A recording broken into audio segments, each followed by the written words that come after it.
సమయంలో దేవుని యొక్క వాక్యంలో నుండి కొన్ని నిమిషాలు ప్రార్థనలో ప్రభు సన్నిధిలో గడపక మునుపు సంఘముగా చేరి ప్రార్థన అనుభవం కలిగి ఉండక మునుపు ప్రార్థన చేయక మునుపు వ్యక్తిగతంగా మనం ప్రభు సన్నిధిలో సంఘముగా ప్రార్థన చేయటం కొరకై కొన్ని మాటలు లేఖన భాగాన్ని జ్ఞాపకం చేసుకుంటూ వద్దాం. అపోస్తల కార్యములు 9వ అధ్యాయం 11వ వచనం. అపోస్తల కార్యములు 9వ అధ్యాయం 11వ వచనం. అందరం కలిసి చదువుదాం. అతడు ప్రభువా, ఇదిగో నేను అందుకు ప్రభువు నీవు లేచి తిన్ననబడిన వీధికి వెళ్ళి యోధాను వానింటో తరచు వాడైన సౌలు వాని కొరకు విచారించుము. ఇదిగో అతడు ప్రార్థన చేయుచున్నాడు. సో మొదటి కోణాన్ని ఇక్కడ మనం చూస్తున్నాం. ఇదిగో అతడు ప్రార్థన చేయుచున్నాడు. కాబట్టి దేవుని యొక్క వాక్యాన్ని చూసినట్టయితే బైబిల్లో రాయబడిన మాట ఇదిగో అతడు ప్రార్థన చేయుచున్నాడు. కాబట్టి దేవుని లేఖన భాగాలను చూసినట్టయితే అపోస్తలుడైన పౌలు గారి యొక్క ప్రార్థనలు మనం చూస్తూ వస్తున్నాం. పౌలు చేసినటువంటి ప్రార్థనలో దేవుని ప్రజలైన వారికి ఎంతో పురుకొలుపుగా, అదే రీతిలో ప్రార్థన అనుభవంలోకి మనల్ని తీసుకురావడం కొరకై పౌలు గారి యొక్క ప్రార్థనలు ఎన్నో శ్రేష్టకరమైనవి ఉంటూ వస్తున్నాయి. ఇక్కడ మనం చూసేటటువంటి మాట ఏంటంటే ఇదిగో అతడు ప్రార్థన చేయుచున్నాడు. పౌలు గారి యొక్క ప్రార్థనలో చాలా విషయాలు ధ్యానించుకుంటూ వచ్చాం. ఇప్పుడు ఎన్ని వారాలు ధ్యానించాం గుర్తుందా? పౌలు గారి యొక్క ప్రార్థన గురించి ఎన్ని వారాలు ధ్యానించాం?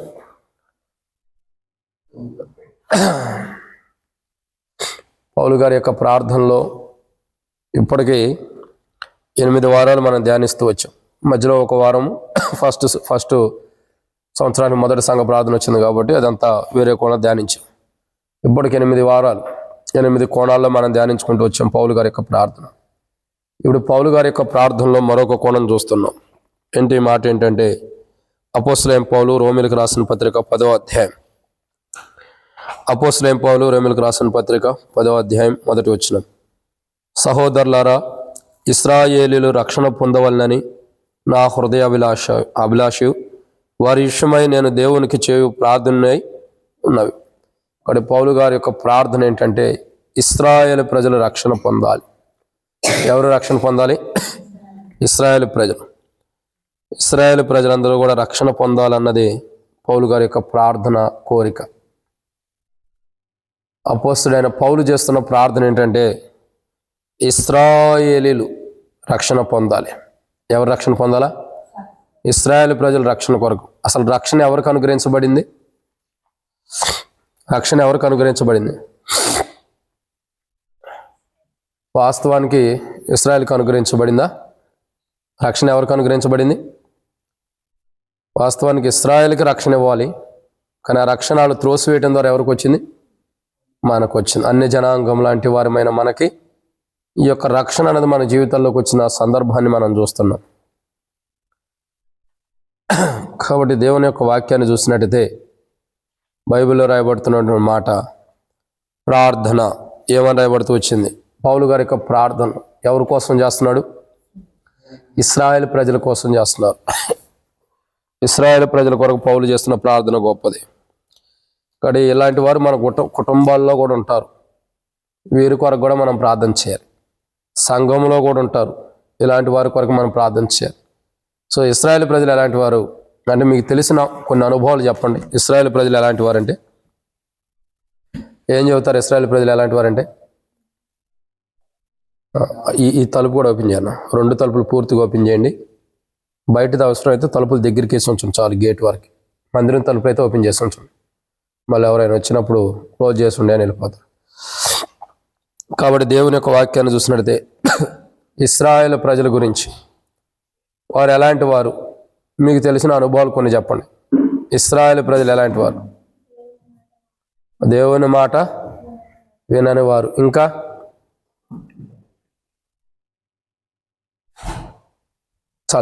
చాలన్నా. కాబట్టి ఇంకా దేవుని మాట వినని వారు, దేవుని మాటకు లోబడిన వారు, ఇదే కదా మనం చెప్పేది. ఇశ్రాయేలు ప్రజలంటే ఇంకో కోణం కూడా ఉంది. అది కొత్త నిబంధనలో తెలియపరచబడుతుంది. పాత నిబంధనలో ఇశ్రాయేలు ప్రజలు ఎలా ఉంటారనేది ఇక్కడ చూస్తున్నాం. మనం చెప్పేయని లోబడిన వారు, దేవుని వ్యతిరేకపడే ఈ స్వభావం. కొత్త నిబంధనకు వచ్చేసేదానికి వారి స్వభావము అసలైన స్వభావం ఏంటన్నది బయటపడుతుంది. ఇశ్రాయేలు ప్రజల యొక్క అసలైన స్వభావం. కాబట్టి ఇలాంటి స్థితిలో ఇశ్రాయేలు ప్రజలు ఉన్నారు, ఇలాంటి వారు. కాబట్టి ఇశ్రాయేలు ప్రజల కొరకు పౌలు గారి యొక్క ప్రార్థన చేస్తున్నాడు. ఇశ్రాయేలు ప్రజల కొరకైనా ప్రార్థన పౌలు గారు చేస్తున్న అనుభవాన్ని మనం చూస్తున్నాం. సో ఇశ్రాయేలు ప్రజలు రక్షణ కొరకు పౌలు గారి యొక్క ప్రార్థన చేస్తున్నాడు. ఇశ్రాయేలు ప్రజలు ఎలాంటి వారు? ఇశ్రాయేలు ప్రజలు జీవించే జీవితము గురించి కూడా మనం ఒక 5 విషయాలు చూడొచ్చు. వాళ్ళు ఎలాంటి వారైనా చూడొచ్చు, వాళ్ళ జీవితం ఎలా ఉందైనా సరే ఒక 5 విషయాలు మనం చూడొచ్చు. సో వాటిని మనం ధ్యానించే మునుపు ప్రభు నడిపింపు కొరకు చిన్న ప్రార్థన. మమ్మల్ని మిక్కిలికి ఎక్కువగా ప్రేమించిన ప్రియ పరలోకపు తండ్రి, పరిశుద్ధుడు అయిన దేవా, మీకు స్తోత్రాలు. మీరు ఇచ్చిన కృపకాయ మీకు వందనాలు తండ్రి. సమయంలో ప్రభా సంఘంగా కూడి సంఘ ప్రార్థన కలిగి ఉంటాను మీరు ఇచ్చిన కృపను బట్టి స్తోత్రాలు. సమయంలో కూడికి ఆరంభించడానికి సహాయం చేశారు. ప్రార్థనలో కూడా మీరు తోడుగున్నారు, మీకు వందనాలు. ఈ సమయంలో తండ్రి మరి ప్రాముఖ్యంగా ప్రభా కొన్ని మాటలు వర్తమానం ధ్యానించుకుని వాక్యం కొరకై వినేటటువంటి వాక్య వెలుగులో ప్రార్థన చేయటం కొరకై కొన్ని నిమిషాలు మాకు తరుణం ఇవ్వటం కొరకే మీ వాక్యాన్ని మాకు ఇస్తున్నారు, స్తోత్రాలు. ప్రార్థన చేయడం తరుణం ఇవ్వటం కొరకే మీ వాక్యం మాకు ఇస్తున్నారు, వందనాలు. ఇవ్వబడుతున్న ఈ వాక్యం తెరవబడిన ఆకాశం మాకు అనుగ్రహించి ఆకాశం ఇప్పి పడతనంత విస్తారం నీ పరిశుద్ధాత్మను అభిషేకించండి. నాతో మీరు మాట్లాడండి. మాకును అవసరమైన మాటలు పరలోకను మీరు అనుగ్రహించి మహిమ పొందండి. కింద కూర్చున్న వారి కంటే నేను యోగ్యుని కాను, అయినప్పటికీ మీ కృపచేతనాన్ని బలపరిచి శత్రు సిగ్గు మీకు మహిమకరంగా పరిచయం వాడుకుని నాతో మీరు మాట్లాడి శత్రు సిగ్గు మీకు మహిమ తెచ్చుకోమని ముందున్న సమయంతో దీవించమని ప్రార్థన చేస్తూ తండ్రి మీ చిత్తం మీ ఉద్దేశం మా పట్ల ఏవైతే తండ్రి సంపూర్ణంగా నెరవేర్చమని ప్రార్థన చేసుకుంటున్నాను తండ్రి. సహాయం చేయండి. ఈ పరిచర్య అంతా కూడా దీవెనకరంగా చేయమని నాతో మీరు మాట్లాడమని ముందున్న సమయంతో దీవించమని మీ ఉద్దేశాలు మీ ఆలోచన మా పట్ల ఏవైతే సంపూర్ణంగా నెరవేర్చి పరిచర్య దీవించమని ప్రార్థన చేస్తూ తండ్రి మేము ఎట్లా ప్రార్థించాలో పౌలులాగా ఇశ్రాయేలు రక్షణ కొరకు మా ఇంటి వారి రక్షణ కొరకు మేము ఎలా ప్రార్థించాలో మీ వాక్య పెరుగులో మాకు బయలుపరిచి శత్రు సిగ్గు మీకు మహిమ తెచ్చుకుని మాతో మాట్లాడి అక్కడ తీర్చమని వచ్చిన ప్రజలందరి స్తోత్రములు. రావాల్సిన వారిని త్వరపెట్టి తీసుకురండి. మధ్య మార్గంలో ఉన్న వారిని సకాలం నడిపించండి. ఎవరికెట్టి అపాయాలకు వెళ్ళి జరగకుండా సహాయం చేయండి. ఈరోజు సంఘ క్షేమం కొరకై సర్వత్ర సంఘ క్షేమం కొరకై సంఘంగా మేము ఎత్తబట్టడం కొరకై ప్రార్థన చేసుకుంటున్నాం. మాలో ఉన్న మాలిన్యం అంతటిని తొలగించి మీ కలువరిశీల రక్తం ద్వారా కడిగి మీకు మహిమ తెచ్చుకుని శత్రు సిగ్గు తీసుకురామని ముందున్న సమయం ఈ వర్తమానం ద్వారా మీరు మహిమ పొందమని ముందున్న సమయంతో మాకు దీవించమని సంఘ క్షేమాన్ని కూడా దయచేయమని మందిరం విశాలతలు కూడా మీరు విశాలపరచమని యేసు ప్రభు నామములో ప్రార్థిస్తున్నాను తండ్రి, ఆమేన్. కాబట్టి ప్రియమైన దేవుని బిడ్డలారా, దేవుని యొక్క వాక్యాన్ని చూసినట్లయితే ఇక్కడ రాయబడినటువంటి మాట ఇశ్రాయేలు ప్రజల యొక్క రక్షణ. అపోస్తల కార్యములు 9వ అధ్యాయం 11వ వచనంలో పౌలు గారి యొక్క ప్రార్థనలు మనం చూస్తున్నాం. అపోస్తలైన పౌలు రోమిలికి రాసిన పత్రిక 10వ అధ్యాయం 1వ వచనంలో ఇశ్రాయేలీల కొరకై పౌలు చేస్తున్నటువంటి ప్రార్థన మనం చూస్తున్నాం. అపోస్తలుడైన పౌలు చేస్తున్నటువంటి ప్రార్థన ఎవరి కోసం చేస్తున్నాడు? ఇశ్రాయేలు రక్షణ కొరకై అపోస్తలుడైన పౌలు చేస్తున్నటువంటి ప్రార్థన మనం చూస్తూ వస్తున్నాం. సో ఇశ్రాయేలు ఎలాంటి వారు, లేదా వారు భూమి మీద ఉన్నప్పుడు వారి జీవితం ఎలా ఉంది, వారు భూమి మీద నివసిస్తున్నారు కాబట్టి భూమి మీద నివసిస్తున్నటువంటి ఇశ్రాయేలు ప్రజల యొక్క జీవితము భూమి మీద ఎలా ఉంది అని అంటే కొన్ని విషయాలు మనం చూడొచ్చు. ఎందుకంటే దేవుని దృష్టిలో కూడా ఎలా ఉంది. ఒక మాటలో చెప్పాలంటే ఇశ్రాయేలు ప్రజల రక్షణ కొరకే పౌలు ప్రార్థన చేస్తున్నారు. దేవుని దృష్టిలో ఇశ్రాయేలు ప్రజలు ఎలా ఉన్నారు, లేదా దేవుని దృష్టిలో అయినా ఆత్మీయుల దృష్టిలో అయినా పరిశుద్ధుల దృష్టిలో అయినా దేవుడు చూసినప్పుడు కానీ ఇశ్రాయేలు ప్రజల్ని దేవుడు చూసినప్పుడు కానీ లేదా పరిశుద్ధులు ఇశ్రాయేలు ప్రజలను చూసినప్పుడు వారు ఎలా ఉన్నారు అని అంటే మొదటి కోణాన్ని ఇక్కడ మనం ధ్యానిస్తాం. ఏంటి మొదటి కోణం అని అంటే రండి దేవుని వాక్యాన్ని చూసినట్టయితే అపోస్తలుడైన పౌలు రోమీయులకు రాసిన పత్రిక 10వ అధ్యాయం అపోస్తలుడైన పౌలు రోమీయులకు రాసిన పత్రిక 10వ అధ్యాయం 2వ వచనం చివర్లో అయినను వారి ఆసక్తి జ్ఞానానుసారమైనది కాదు. కాబట్టి ఇశ్రాయేలు యొక్క ప్రజల యొక్క జీవితం చూసినట్టయితే వారు ఎలాంటి వారుగా ఉంటూ వస్తున్నారంటే అయినను వారి ఆసక్తి జ్ఞానానుసారమైన ఆసక్తి కాదంట. సో వారి విషయాల్లో వారి జీవితాన్ని మనం చూడగా ఆసక్తి లేనటువంటి ప్రజలుగా, ఒకవేళ ఉన్న ఆసక్తి జ్ఞానానుసారమైనది కాదు. సో జ్ఞానం లేనటువంటి ఆసక్తి కలిగిన వారుగా, జ్ఞానం లేనటువంటి అనుభవంలో ఇశ్రాయేలు ప్రజల యొక్క జీవితము, ఇశ్రాయేలు ప్రజల యొక్క జీవితాలు ఉన్న అనుభవాన్ని మనం చూస్తున్నాం. సో మొదటి కోణం ఇక్కడ చూసినట్టయితే ఆసక్తి లేనటువంటి వారు, జ్ఞాన హృదయంలో ఆసక్తి విషయంలో జ్ఞానానుసారమైనటువంటిది కాదు, వారికి ఉన్న ఆసక్తి జ్ఞానానుసారమైనది కాదు. సో ఆసక్తి కలిగిన వారు ఎలా ఉంటారు అని అంటే రండి, అపోస్తుల కార్యములు. ఎలిషన్న ఈ లైట్ కూడా పెట్టండి. అపోస్తుల కార్యములు. ఆసక్తి కలిగిన వారు ఎలా ఉంటారు అని అంటే మనం కొన్ని విషయాలు చూడొచ్చు.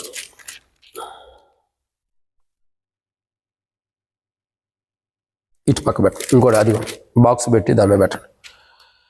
ఇక్కడ ఆసక్తి కలిగినటువంటి వారు ఎలా ప్రార్థన చేస్తారో కొన్ని విషయాలు మనం చూస్తాం. అపోస్తుల కార్యములు 12వ అధ్యాయం. అపోస్తుల కార్యములు 12వ అధ్యాయం మనం చూసినట్లయితే అపోస్తుల కార్యములు 12వ అధ్యాయము 5వ వచనం. అపోస్తుల కార్యములు 12వ అధ్యాయం 5వ వచనం. వాటిని చూడొద్దు, బైబిల్ చూడండి. అపోస్తుల కార్యములు 12వ అధ్యాయం 5వ వచనం. పేతురు చెరసాల్లో ఉంచబడెను, సంఘమైతే అతని కొరకు అత్యాసక్తితో దేవునికి ప్రార్థన చేయుచుండెను. సో ఇక్కడ మనం చూస్తున్నటువంటి సందర్భము, సన్నివేశాన్ని మనం జాగ్రత్తగా గమనించినట్లయితే, దేవుని లేఖన భాగాలు మనకు చెప్పబడుతున్నటువంటి మాట చూసినట్లయితే ఏమని రాయబడుతూ వచ్చిందండి? సంఘము ఆసక్తితో, అత్యాసక్తితో ప్రార్థన చేస్తున్న అనుభవాన్ని మనం చూస్తున్నాం. సో ఇక్కడ మొదటి కోణం మనకు రాయబడుతున్న మాట, మనం చూస్తున్నటువంటి మాటను చూసినట్లయితే ఇక్కడ ఏమని రాయబడుతూ వచ్చిందండి? ఇశ్రాయేలు ప్రజల యొక్క జీవితంలో ఆసక్తి అన్నది లేదు. వారి జీవితాల్లో జ్ఞానానుసారమైన ఆసక్తి లేదు. జ్ఞానం కలిగిన వాడు ఏం చేస్తాడు? జ్ఞానం కలిగిన వారు ఏం చేస్తారంటే వారి జీవితాల్లో, వారి కుటుంబాల్లో ఏదైతే వారి యొక్క కుటుంబ జీవితాల్లో రక్షణ లేదో, ఏదైతే వారి చెరసాల్లో అంటే శత్రు చేతిలో చిక్కబడి ఉంటారో, ఎవరైతే శత్రు చేతిలో బంధించబడి ఉంటారో అలాంటి వారికి విడుదల కొరకు ప్రార్థన చేసుకునే గుణలక్షణం కలిగిన వారు ఉంటారు. సో ఇశ్రాయేలు ప్రజల యొక్క అనుభవం ఎలా ఉంది? ఇశ్రాయేలు ప్రజల యొక్క జీవితాన్ని మనం చూడగా వాళ్ళు ఎలా ప్రార్థన చేస్తున్నారు, చేస్తున్న అనుభవం ఉందా? వాళ్ళ జీవితాలు ఎలా ఉందంటే రక్షణార్థంగా ఇశ్రాయేలు ప్రజలు రక్షణ కొరకు పౌలు ప్రార్థన చేస్తున్నాడంటే వాళ్ళకి రక్షణ అనుభవం పోగొట్టుకున్నారని అర్థం, లేదని అర్థం. ఒక మాట చెప్పాలంటే, సో వారి జీవితంలో మొదటి కోణం ఇక్కడ రాయబడుతున్న మాట ఏంటి? దేవుని వాక్యం ఏమైనా సెలవిస్తుందంటే ఇశ్రాయేలు ప్రజలు మొట్టమొదటిగా ఎలా ఉంటారు? ఆసక్తి విషయంలో జ్ఞానానుసారులుగా లేరు. సో వాళ్ళకు ఉండే ఒక ఆసక్తి వేరు, వాళ్ళ ఆసక్తి అంతా డిఫరెంట్గా ఉంది. కానీ దైవికమైన క్రమంలో, దేవుని చిత్తంలో, దేవుని ఉద్దేశ ప్రకారం జ్ఞానానుసారమైనటువంటి ఆసక్తి వారిలో లేదు. సో ఇక్కడ గమనించాల్సిన కోణం ఏంటంటే మొదటి కోణాన్ని ఇక్కడ మనం చూస్తూ వస్తున్నాం. సో ఇశ్రాయేలు ప్రజల యొక్క రక్షణ కొరకు పౌలు ప్రార్థన చేస్తున్నాడు. ఇశ్రాయేలు ప్రజల యొక్క జీవితాలు దేవుడు చూసినప్పుడు కానీ, పరిశుద్ధులు చూసినప్పుడు కానీ, పౌలు చూసినప్పుడు కానీ ఇశ్రాయేలు ప్రజల యొక్క జీవితం ఎలా ఉందంటే వాళ్ళు జ్ఞానానుసారమైనటువంటి ఆసక్తి కలిగిన వారుగా లేరు. జ్ఞానానుసారమైన ఆసక్తి కలిగిన వారు ఏం చేస్తారు? ఎవరైతే శత్రువు చేతిలో చిక్కబడి ఉంటారో, ఎవరినైతే శత్రువు పట్టుకుని ఉంటారో ఆ తలిపేసేసేయండి. ఎవరైతే శత్రువు చేతిలో చిక్కుతారో, ఎవరైతే శత్రువు చేతిలో చిక్కబడి ఉంటారో అలాంటి వారిని విడిపించడం కొరకు, అలాంటి వారి విడుదల కొరకు ప్రార్థన చేసేవారు ఉంటారు. ఏం చేస్తారు? ప్రార్థన చేసుకుంటారు. కానీ ఇశ్రాయేలు ప్రజలు వారి విడుదల కొరకు ఎక్కడ ప్రార్థన చేసుకుంటున్నారు? నూతన నిబంధన యొక్క అనుభవం చూడగా వారు ప్రార్థన చేసుకున్న అనుభవం లేదు. ఎందుకు లేదు అంటే మనం చూసే కోణంలో లేదు. ఎందుకు లేదంటే వారి రక్షణ కొరకు సరైన విధానంలో వారు అనుభవించట్లా, సరైన విధానంలో ఎదురు చూడట్లా. ఒక స్త్రీ ఉంది బైబిల్లో, లూకా సువార్తలు అక్కడగా మనం చూస్తూ వస్తాం. ఆమె అన్నా అనే ప్రవక్తి ఉంది. ఆమె ఏం చేస్తూ వస్తుంది? అన్నా అనే ప్రవక్తి ఇశ్రాయేలుకు విమోచన కొరకు కనిపెట్టుకుని ఉంటుంది. అంటే అక్కడ ఏంటి? ఒక ఆసక్తి ఆమెలో ఉంది. కానీ ఆమెలో ఆసక్తి ఉంది, ఒక ప్రవక్తిలో, ఒక దేవుని బిడ్డల ఆసక్తి ఉందే కానీ ఇశ్రాయేల్ ప్రజల ఆసక్తి లేదు. ఇశ్రాయేల్ ప్రజలు దేని కొరకు ఆసక్తి ఉండాలా? దేని కొరకు ఆసక్తి కలిగి ఉండాలంటే చెరసాల్లో వేయబడిన వారు, బంధించబడిన వారు, శత్రు చేతిలో చిక్కబడిన వారు, శత్రు యొక్క కుయుక్తి పన్నాగాల్లో చిక్కబడినటువంటి వారు విడుదల పొందడం కొరకై, వారు శత్రువు చేతుల నుంచి విడిపించబడి రక్షించబడటం కొరకే మనం ఏం చేయాలా? ప్రార్థన చేయాలి. ఇప్పుడు ఇశ్రాయేల్ ప్రజలు చేసిన ప్రార్థన అదే కదా. కానీ వారు చేస్తున్నారా? లేదు. అంటే మొదటి కోణం ఏంటి? పౌలు ఇశ్రాయేల్ కొరకు, ఇశ్రాయేల్ రక్షణ కొరకు ప్రార్థన చేయడానికి మొదటి రీజన్ ఇదే. దేని కొరకు? ఇశ్రాయేల్ ప్రజల యొక్క జీవితంలో ఆసక్తితో కూడిన జ్ఞానానుసారమైన జీవితం లేదు. వారి ఆసక్తి జ్ఞానానుసారమైనది కాదు. జ్ఞానం లేని విధానాల్లో బుద్ధిహీనుడు తన వీపుకు దెబ్బలు ఎలా తింటాడో అలా జ్ఞానం లేనటువంటి వారుగా, జ్ఞానం లేని విధానాల్లో వాళ్ళు జీవిస్తున్నారు. కానీ జ్ఞానానుసారమైన జీవితం వారికి లేదు. సో తద్వారా వారికి జ్ఞానానుసారమైన జీవితం లేదు, ఆసక్తి కలిగిన జ్ఞానానుసారమైన జీవితం లేదు.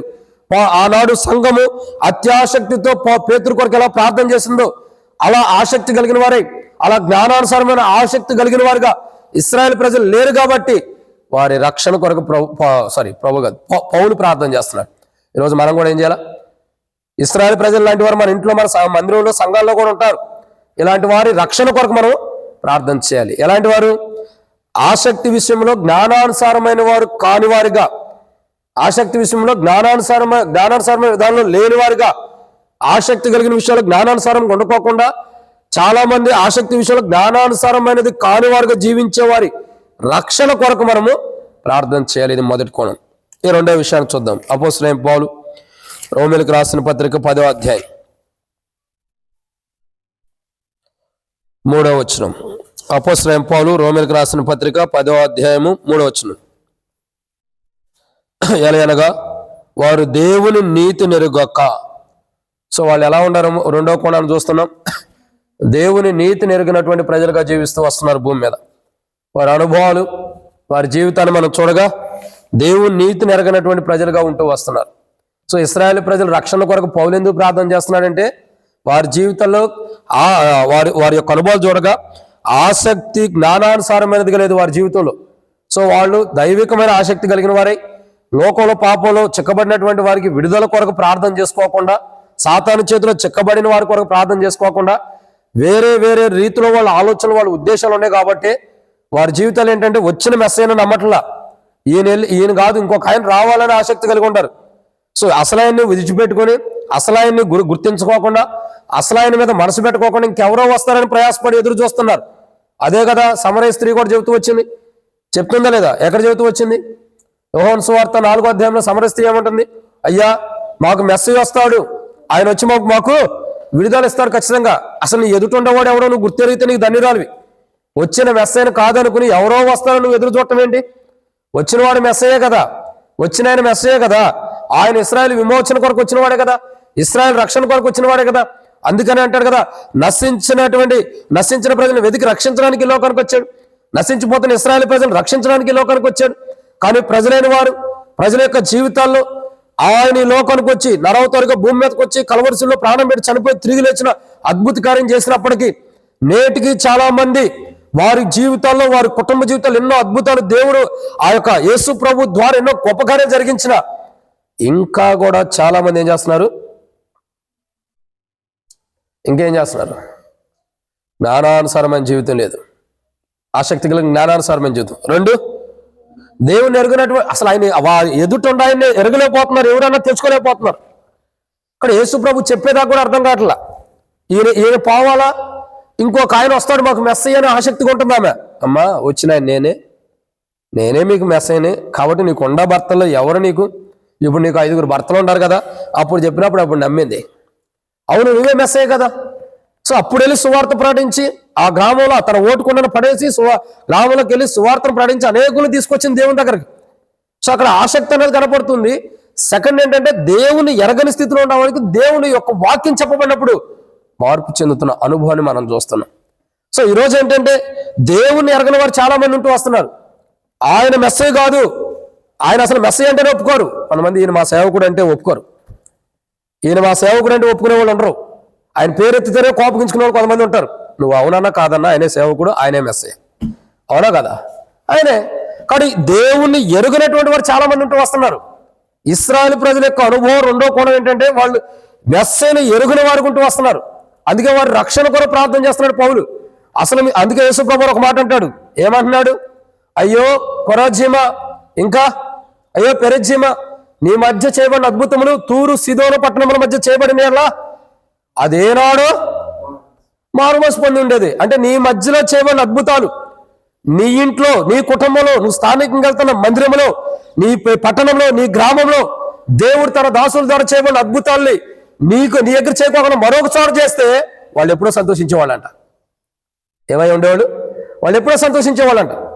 అనవసరంగా ఇక్కడ చేసేనే అని బాధపడాల్సిన విషయం సందర్భం వచ్చింది. ప్రభు కూడా బాధపడుతున్నటువంటి అయ్యో అనవసరంగా మీ మధ్యలో అద్భుతాలు నేను చేశాను, ఇవి చేయకోకుండా నాకు ఎందుకు నేను వెళ్ళిపోతే మీ సాగు మీరు చచ్చేవాడు. ఏమయ్యాడు? మీ సాగు మీరు చచ్చేవాడు. అందుకే కదా ఇలా కాకూడదనే ప్రకటిస్తూ వచ్చింది, ఇలా నష్టపోకూడదనే కదా మీకు మారుమనసు కావాలనే ప్రకటిస్తూ వచ్చింది. కానీ మీరు మారుమనసు కావాలని ప్రకటించినప్పటికీ మీరు మారు మనసు పొందని వారైరి. మీ జీవితానికి మారు మనసు అవసరం. దేవుని ఎరగని మీలో మారు మనసు లేదు. సో దేవుని ఎరగలేదంటేనే మారు మనసు లేదని అర్థం. చాలా మంది రక్షణ మారు మనసు బాప్తిసం పొందిన వాళ్ళు కూడా మారు మనసు లేనటువంటి జీవితాన్ని జీవిస్తారు సంఘంలో, మందిరాల్లో కూడా. సో ఇంకా మనం అర్థం చేసుకోవాల్సింది ఏంటంటే వాళ్ళకి పూర్తయిన రక్షణ అనుభవం లేదని అర్థం. ఏ విషయంలో మార్మోస్ పొందాలో, ఏ విషయంలో మనం మార్మోస్ పొందిన అనుభవం ఉండాలో ఆ విషయాల్లో దేవుని ప్రజలను ఇంక్లూడింగ్ బల్లో పాల్గొనేవారైనా, సంఘానికి వచ్చేవారైనా, సంఘ ప్రార్థన చేసేవారు, ఉపవాస ప్రార్థనకు వచ్చేవారైనా, బైబిల్ స్టడీకి వచ్చేవారైనా, ఆదివారం ఆరాధనకు వచ్చేవాళ్ళైనా, ప్రతి కూడికి వచ్చేవాళ్ళైనా రక్షణ అనుభవం లేనప్పుడు, మార్మోస్ అనుభవం లేదంటే వాళ్ళు సరైన రక్షణ ఆనందాన్ని కలిగి ఉండలేదని అర్థం చేసుకోవాలి. మనం ఏం కలిగి ఉండారు? సరైన రక్షణ ఆనందాన్ని కలిగి ఉండలేదు కాబట్టి నిజమైన రక్షణ ఆనందాన్ని కలిగి లేరనే మనం అర్థం చేసుకోవాలి. సో ఇక్కడ కూడా అంతే, వాళ్ళు ఇశ్రాయేలు ప్రజల యొక్క రక్షణ కొరకు పౌలు ఎందుకు ప్రార్థన చేస్తున్నాడు? ఇదే కారణం. ఆసక్తితో కూడిన జ్ఞానానుసరమైన జీవితం వారికి లేదు. రెండు అంటే ఎవరో లోకంలో పాపంలో మన వారు చెక్కబడ్డారు, వారిని విడిపించుకోవాలి, ప్రభు రక్తం ద్వారా కడుక్కుని వారిని విడిపించుకోవాలన్న ఆసక్తి వారిలో లేదు. సెకండ్, రెండో మాట మనం చూసినట్లయితే దేవుని ఎరుగని వారు ఏం ఎరగట్లేదు, దేవుని నీతిని ఎరగట్లా. అందుకే యేసుప్రభువారు ఏమంటాడు? మొదట నా నీతిని, నా రాజ్యాన్ని వెతకమన్నాడు. ఎందుకు ఆయన నీతిని వెతకమన్నాడు? ఇశ్రాయేలు ప్రజలు దేవుని నీతిని వెతికిన అనుభవం వారిలో లేదు. దేవుని నీతిని ఎరుగని వారుకుంటూ వస్తున్నారు. అసలు దేవుడిని నీతి ఎలా ఉంటుందో కూడా మాట చెప్పాలంటే అలా తెలియదు. నిజం చెప్పాలంటే ఏం తెలియదు. దేవుని నీతి అంటే ఏంటో కూడా వాళ్ళు తెలియదు. నిజం చెప్పాలంటే ఇలాంటి ప్రజల రక్షణ కొరకే పౌలు ప్రార్థన చేస్తున్నాడు. యేసు ప్రభువారు నశించిన దాన్ని వెతికి రక్షించడానికి లోకానికి వచ్చాడు. ఇశ్రాయేలు ప్రజల రక్షణ కొరకు మనం ప్రార్థన చేసిన భారం మన మీద ఉంది. ఎందుకంటే వాళ్ళు ఆసక్తితో కూడిన జ్ఞానానుసరమైన జీవితం వారిలో లేదు. రెండు, దేవుని నీతిని ఎరుగని వారుకుంటూ వస్తున్నారు. వారి జీవితంలో దేవుని నీతి లేదు. వారి జీవితంలో దేవుని నీతిని ఎరగని వారుకుంటారు కాబట్టి, పరలోకపు నీతిని ఎరగని వారుకుంటారు కాబట్టి, పరసంబంధమైన నీతిని ఎరగని వారుకుంటున్నారు కాబట్టి, దైవికమైన నీతిని ఎరగని వారుకుంటున్నారు కాబట్టి, వారి జీవితాల్లో దేవుని నీతి లేనప్పుడు ఏ నీతి ఉండిద్ది? వారి నీతి ఉండేది కానీ దేవుని నీతి ఎందుకు ఉండేది? చాలాసార్లు ప్రార్థన చేస్తాం, సంఘ ప్రార్థన కాయ కూడికలకు వచ్చిన మనం ప్రార్థన చేసేటప్పుడు ఎలా ఉంటుంది అంటే మనమే నీతిమంతుల్లాగా ఉంటాం, పక్కన వాళ్ళందరూ పాపాత్ములాగా ఎంచేస్తాం. మన ప్రార్థన అలా ఉంటుంది. వాడు గమనించాలి ఏంటంటే పక్కనోడు పాపాత్ముడు అన్నాడంటే అని మనం అలా కోణంలో ప్రార్థన చేస్తున్నామంటే మనమే పాపలు ఉన్నామని అర్థం చేసుకోవాలి. అసలు మనమే దేవుని నీతిలో లేమని అర్థం చేసుకోవాలి. సో బైబిల్లో ఒక కోణం ఉంది, ఎన్నోసార్లు చెప్పబడింది. ఏమైనా ఎవరితో వచ్చింది? మొదట నీ కంట్లో ఉన్న దూలం తీసుకుని ఎదుటి వ్యక్తి కంట్లో ఉన్న నలుసుంది మాట. ఒక మాట అర్థం చేసుకోండి, దూలం అన్నది కంటికి ఉంటే ఆ కన్ను కనబడిద్ది అసలు? మరి కనబడినప్పుడు ఎదుటి వ్యక్తి కంట్లో ఉన్న నలుసు మనకు ఎలా కనపడుతుంది? అదే విచిత్రం. సో ఇక్కడ ఇశ్రాయేలు ప్రజల జీవితాలు కూడా అలాగే ఉంటాయి, వారి అనుభవాలు కూడా ఎలాగ ఉన్నాయి. వారు దేవుని నీతిని ఎరగరు, కానీ అనేకులు నీతిమంతులు కాదని ఎంచేస్తారు. అనేకులు నీతిమంతులు కాదన్నట్టు ఎంచేస్తారు. వారు మాత్రమే నీతిమంతులు అనుకుంటారు. చూడండి, యేసు ప్రభువాన్ని గెత్సెమనే తోటలో ఆయన పట్టుకుని బంధించి రాజుల దగ్గర తీసుకెళ్ళినప్పుడు ఏమన్నారు అక్కడ ఉన్న వాళ్ళందరూ కూడా? పిలాతు కూడా చెప్తాడు, ఈయన నీతిమంతుడు అంటే అట్ట కాదు, వాడు మరణానికి పాత్రుడే ఎంచుతున్నారు. అంటే యేసు ప్రభువాన్ని నీతిమంతుడు అని కూడా ఎంచడానికి కూడా గ్రహింపు లేనటువంటి వాడు, అసలు ఎరగలేకపోతున్నాడు. దేవుని నీతి ఎవరంటే యేసు ప్రభువే. ఆయనే నీతిమంతుడు బహు జ్వాలామయుడు. సో ఆయన నీతిమంతుడు అయినప్పుడు ఆయనే ఎరగని స్థితిలో ఇశ్రాయేలు ప్రజలు ఉన్నారు. నీతిమంతుడే నీతి కలిగిన వాడికి ఇశ్రాయేలు ప్రజల మధ్యలోకి వచ్చి నిలబడినప్పుడు, రాజు ఎదుట ఉన్నప్పుడు దేవుని యొక్క నీతిని ప్రజలు ఎరగలేకపోయారు. ఎరగక ఏమన్నారు? వాడిని సిలువేయండి ఆయన సిలువేయండి, ఆ పాపం మా మీద మా పిల్లల మీద ఉండి కాక అన్నారు. వచ్చింది మీ మీదకి వచ్చింది. ఫోన్ సైలెంట్లో పెట్టిన మీకు 2 చేతులు ఎత్తి వందనాలు చెబుతాం. కాబట్టి వచ్చింది మీ మీదకి వచ్చింది, మీ పిల్లల మీదకి వచ్చింది. Wait and see, few days, కొన్ని రోజులు ఓపి పట్టుంటే ఆ యొక్క తీర్పు ఎన్నో వచ్చింది. అది రాకూడదనేగా పౌలు ప్రార్థన చేస్తుంది. ఆ భయంకరమైన తీర్పు రాకూడదనేగా పౌలు యొక్క ప్రార్థన ఉంది. పౌలు చేసే ప్రార్థన దేనికి? వాళ్ళు ఏమంటారు? ఆ పాపం మా మీద, మా పిల్లల మీద ఉండను కాక. ఒక అజ్ఞానంలో ఉండి ఆ మాట మాట్లాడుతున్నారు. కానీ ఈ రోజు ఏదో గడిచిపోతుంది, ఈ రోజు ఏదో అయిపోయింది, ఈ రోజు ఏదో మేము గొప్పవారికి అయిపోయి ఆయన సిలువ వేసేసాం, ఆయన చంపేసేవారు అనుకుంటున్నారేమో. ఆ పాపం మీ మీద, మీ పిల్లల మీదకి రాబోతుంది. ఆ పాపం మీ మీదకి, మీ పిల్లల మీదకి రాకూడదని నేను ప్రార్థన చేస్తున్నా. పౌలు యొక్క ప్రార్థన అది. దేవుని యొక్క నీతిని ఎరగక, దేవుని ద్వారా వారి పాపాన్ని బట్టి వచ్చే శిక్షను పొందుకోబోతున్నటువంటి ఇశ్రాయేలు ప్రజల రక్షణ కొరకే పౌలు ప్రార్థన చేస్తున్నాడు. ఇది రెండో కోణం. మూడో అనుభవం చూద్దానండి. అపోస్తలుడైన పౌలు రోమీయులకు రాసిన పత్రిక 10వ అధ్యాయం 3వ వచనం. అపోస్తలుడైన పౌలు రోమీయులకు రాసిన పత్రిక 10వ అధ్యాయం 3వ వచనం. ఏలైనగా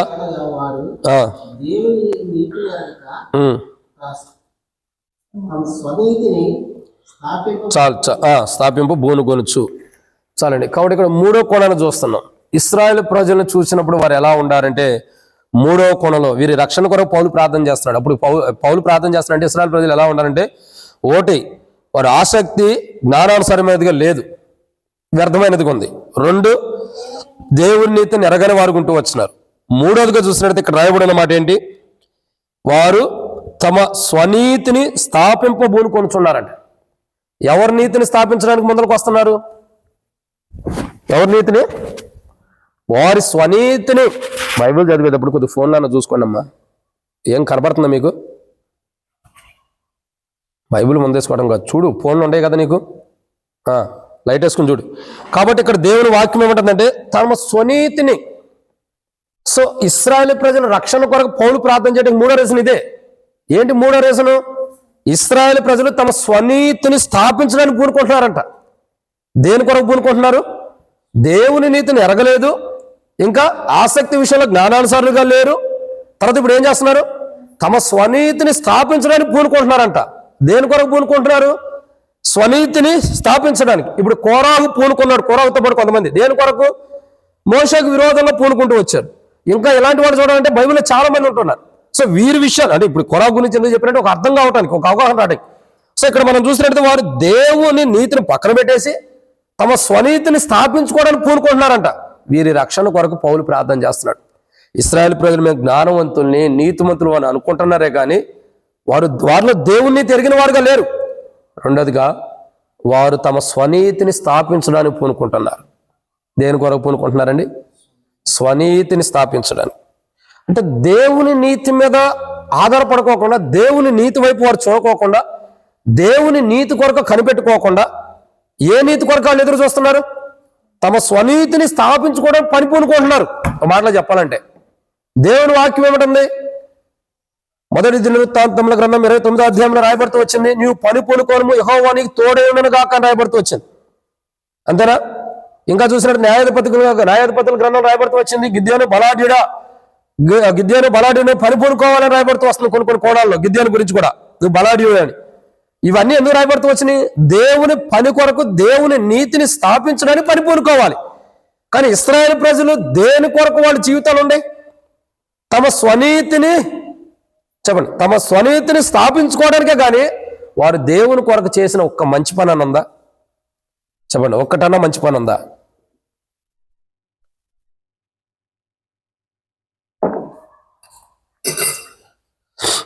వారు దేవుని కొరకు చేసిన దాంట్లో ఒక్కటి మంచి పని, ఇది మంచి పని వాళ్ళు చేశారంటే చూపించండి. సొలొమోను, దావీదు రాజు తర్వాత సొలొమోను రాజు అయ్యి దేవుని మందిరం కట్టించాడు. తర్వాత జెరుబ్బాబెలు దేవుని మందిరం కట్టించాడు, అవునా? తర్వాత యేసు ప్రభు వారు ఆత్మీయ మందిరాన్ని కట్టించాడు. ఇది తప్పగా వారి జీవితంలో జరిగిన మేలేంటి చెప్పండి? నేను చెప్పమంటాను, వాళ్ళు ఏ పని పూనుకుంటూ వచ్చారో దేవుని పని చేయాల్సిన వాళ్ళు పూనుకున్న పని ఏంటి తెలుసా? నిర్గమాకాండంలో 32వ అధ్యాయం అక్కడ చూసినట్టయితే వాళ్ళు ఒక పోతపోయబడిన విగ్రహాన్ని తయారు చేసుకోవడం పని పూనుకున్నారు, అవునా? ఈ అనుభవం చూస్తూ వస్తున్నాం. మొదటి రాజుల గ్రంథం 18వ అధ్యాయం 17వ అధ్యాయంలో చూస్తున్నట్లయితే 2 తలంపుల్లోని బయలు దేవతలను పూజించడానికి పని పూనుకుని ఉన్నారు, అవునా? నేను చెప్పే అబద్ధాలా? కాదు, వాస్తవాలే, బైబిల్లో రాయబడుతూ వచ్చింది. మూడోదిగా వాడు పని పూనుకుంది ఎక్కడ? ఇంకా చాలా మంది పని పూనుకున్న వారు ఉంటారు. వారి జీవితాల్లో పని పూనుకుంటున్నారు కానీ ప్రయోజనకరమైనది లేదు, అవునా కదా? లేదు. ఆహాబు పని పూనుకున్నాడు. దేని కొరకు? యెజబెలు పని పూనుకుంది. దేని కొరకు? దేవుని పని కొరకు కాదు, దేవుని పని చేయడానికి కాదు. వారి స్వనీతిని స్థాపింపజేసుకోవడానికి, వారి స్వనీతిని గణపరచుకోవడానికి, వారి స్వనీతి సకల ప్రజలకి తెలియపరచడానికే తప్పగా దేవుని నీతిని స్థాపించడానికి కాదు. వారు దేని కొరకండి? వారి స్వనీతి దేశాలకి వ్యాపింపజేయడానికి తప్పక ఇంకో దానికి కాదు. సో ఇక్కడ గమనించాల్సిన సన్నివేశం ఏంటంటే, ఇశ్రాయేలు ప్రజల యొక్క జీవితాల్లో తమ స్వనీతిని స్థాపించుకోవడానికి పరిపూనుకుంటున్నారు. వారు దేవుని నీతిని స్థాపించడానికి కాదు. ఏం స్థాపిస్తున్నారు? తమ స్వనీతిని. నీ నీతి ఎవరికి కావాలి? నీ నీతి ఏంటి అసలు? బైబిల్ ఏమంటుంది? మన నీతి క్రియలన్నీ ఎలాంటి? మరి మన నీతి అవసరం పక్కనోడికి? అసలు మనకు నీతి క్రియలే మురుగుకోట్లాగా ఉండే, పక్కనోడికి మన నీతి క్రియలు అవసరమా? సో ఇక్కడ వీళ్ళు ఏం చేస్తున్నారు? వాళ్ళ నీతి క్రియలే మురుగుకోటలాగా ఉండే, కానీ వారి నీతిని ఏం చేస్తారు? వారి స్వనీతిని, వారి నీతే మురుగుకోటలాగా ఉంటే వారి స్వనీతి ఇంకా ఎలా ఉంటుందో ఆలోచించండి. అర్థమవుతుందండి? వారి నీతే మురుగుకొట్టలాగా ఉంది, మురుగుకొట్టు లాంటి క్రియలాగా ఉంది. మరి వారి స్వనీతి ఎలా ఉంది?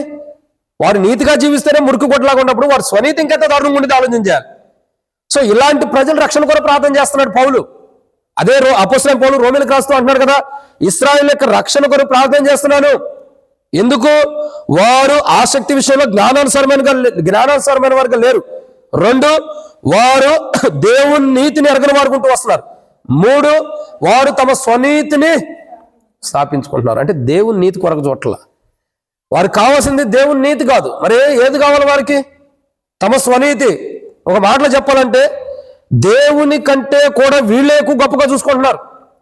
మేమే దేవుని కంటే గొప్పవాళ్ళం అన్నట్టుగా వెళ్ళిపోతున్నారు. ఇక మా అంతటోడు మరొక లేడన్న స్టేజ్లో ఉండిపోతున్నారు. అసలు దేవుడు సృష్టిస్తేనే నువ్వు ఈ భూమి మీదకి వచ్చింది, దేవుడు అనుమతిస్తేనే నీ తల్లి గర్భంలోకి వచ్చింది, దేవుని చిత్తం ఉంటేనే నువ్వు ఈ లోకానికి బయటకు వచ్చింది కూడా. ఇప్పటివరకు ఈ లోకంలో కాపాడబడుతున్నావు అంటే దేవుని చిత్తం ఉండబట్టే, లేకపోతే కాపాడబడతామా? లేదు. మరి మన నీతి ఎక్కడ తిరుగుతుంది? ఈ లోకంలో పనికిరాని విధానంలో ఉంటుంది. సో బైబిల్ ఏమంటుంది? దేవుని నీతి ఇంపార్టెంట్, దాన్ని స్థాపించాలి, దాని కొరకే ప్రయాసపడాలి, దాని కొరకే ఖరీదనం చెల్లించాలి. కానీ ప్రజలు ఎవరి కోసం ప్రయాసపడుతున్నారు?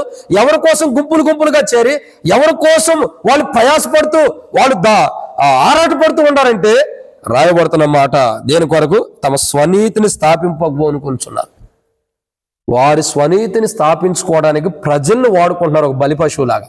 ఒక మాటలో చెప్పాలంటే ఎవరిని వాడుకుంటున్నారండి? ప్రజల్ని ఒక బలి పశువులాగా వాడుకుంటున్నారు. ఎందుకోసం? వారి స్వనీతిని కాపాడుకోవడానికి, దాన్ని స్థాపించుకోవడానికి, అది చిరస్థాయిగా ఉండాలని. ఒక వ్యక్తి ఉన్నాడు బైబిల్లో. సరే, స్వనీతి కాదు కానీ ఒక వ్యక్తి గురించి నేను చెప్తా బైబిల్లో. ఎవరా వ్యక్తి? మనందరూ పరిచయమైన వాడు. ఎవరైనా? ధనవంతుడు. ధనవంతుడు ఏం చేస్తున్నాడు? ఓ నా ప్రాణమా, తినుము తాగుము సుఖించుము. ఇంకో కొనలో చెప్పాలని 3.5 తరాల వరకు సరిపోయినంత ఆస్తి సంపాదించబడింది, తినుము తాగుము సుఖించుము అనుకుంటున్నాడు. దేవుడు ఏమన్నాడు? ఓరి వెరవాడ, ఈ రాత్రి నీ ప్రాణం అడుగుతున్నాను, సంపాదించినంత ఏమైంది అన్నాడు. అవునా? ఇప్పుడు ఏమైంది? ఇప్పుడు నేను ఏమంటానంటే దీన్ని ఎందుకు చెప్పాల్సి వచ్చిందంటే మన స్వనీతిని స్థాపించుకోవడం ప్రయాసపడినప్పుడు దాని కొరకే పూనుకుంటున్నాం. మన స్వనీతిని స్థాపించుకోవడానికి, మన గొప్ప కోసం, మన ఘనత కోసం, మన హెచ్చించు కోసం, మన యొక్క గొప్పలు అనేకలు చెప్పాలని, మన నీతి ఎంతో గొప్పదిగా ఉండాలని మన స్వనీతిని స్థాపించుకోవడానికి మనం ప్రయాసపడతాం.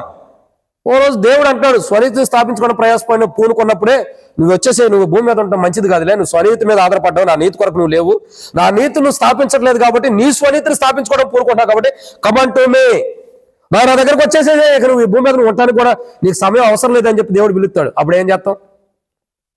అప్పుడు మన స్వనీతి ఎక్కడికి వెళ్ళిపోయింది? ఒకసారి అంటాం, అయ్యో ఈయన పని పూనుకున్నాడే, ఈ పని చేద్దామన్నాడు, అప్పుడే చచ్చిపోయాడే, ఆ పని చేద్దామన్నాడు, అప్పుడే చచ్చిపోయాడా, ఇప్పుడే ఈ పని చేద్దామని చెప్పేళ్ళాడు, ఈ మాట చెప్పేళ్ళాడు, అప్పుడే చచ్చిపోయాడు. చచ్చిపోక ఏం చేస్తాడు? నీ కోసం ఉంటాడా? తన స్వనీతిని స్థాపించుకోవడానికి ఎన్నో మాటలు చెప్పుకుంటూ వస్తాడు. అప్పుడు ఏం జరిగింది?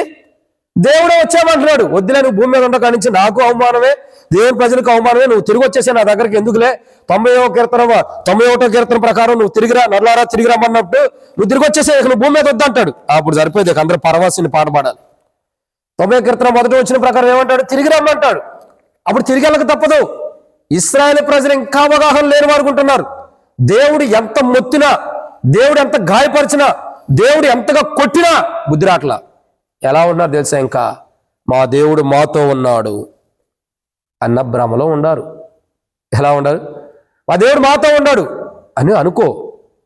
సౌలు ఎన్ని సంవత్సరాలు అనుకున్నాడు దేవుడు నాతో ఉన్నాడని? 30 బైబిల్ చదివామ్మా. దేవుడు ఎన్ని సంవత్సరాలు సౌలు వదిలిపెట్టాడు? పోనీ సౌలు రాజుగా అయిన తర్వాత ఎన్ని సంవత్సరాలకి దేవుడు వదిలిపెట్టాడు సౌల్ని? చెప్పాలి. ఆ ఏడు తిరిగేస్తారు, మీకు ఏడ ఉందని ఏడ తెలుసు చెప్పు? తిరగేదో బైబిల్ పట్టుకుంటారు, లేదంటేనే ఆ రాసిన బుక్ తిరగేస్తారు తప్ప మీకు ఏం తెలుసు? కాబట్టి పౌలు దేవునితో నడిచింది 2 సంవత్సరాలు. పౌలు రాజుగా చేసింది 40 సంవత్సరాల్లో 2 సంవత్సరాలు దేవునితో నడిచాడు. మిగతా 38 సంవత్సరాలు దేవుడు విడిచిపెట్టాడు. కానీ సౌలు ఏమనుకుంటున్నాడు? ఆ 35 సంవత్సరాల చివరి దశలో ఆ యొక్క దేవుడు మాట్లాడినప్పుడు, సమయాలు చనిపోయినప్పుడు దేవుడు మాట్లాడినప్పుడు, అప్పుడు సోది చెప్పేది ఆమె దగ్గరికి వెళ్ళి అప్పుడు అనుకుంటున్నాడు. అంతకుముందే దేవుడు నాతో మాట్లాడటం ఆపేశాడు. ఎప్పుడు తెలిసింది అన్నగారికి? ఎప్పుడు తెలిసింది ఆయనకి? 38 సంవత్సరాలు తెలిసింది. అప్పుడు దాకా ఏమనుకుంటున్నాడు? దావీదుని చంపడానికి దేవుడు నాకు బలం ఇచ్చాడు, నేను యుద్ధశూరుని యుద్ధం చేసుకుంటూ వెళ్ళిపోతానని గర్వంతో వెళ్ళిపోతున్నాడు.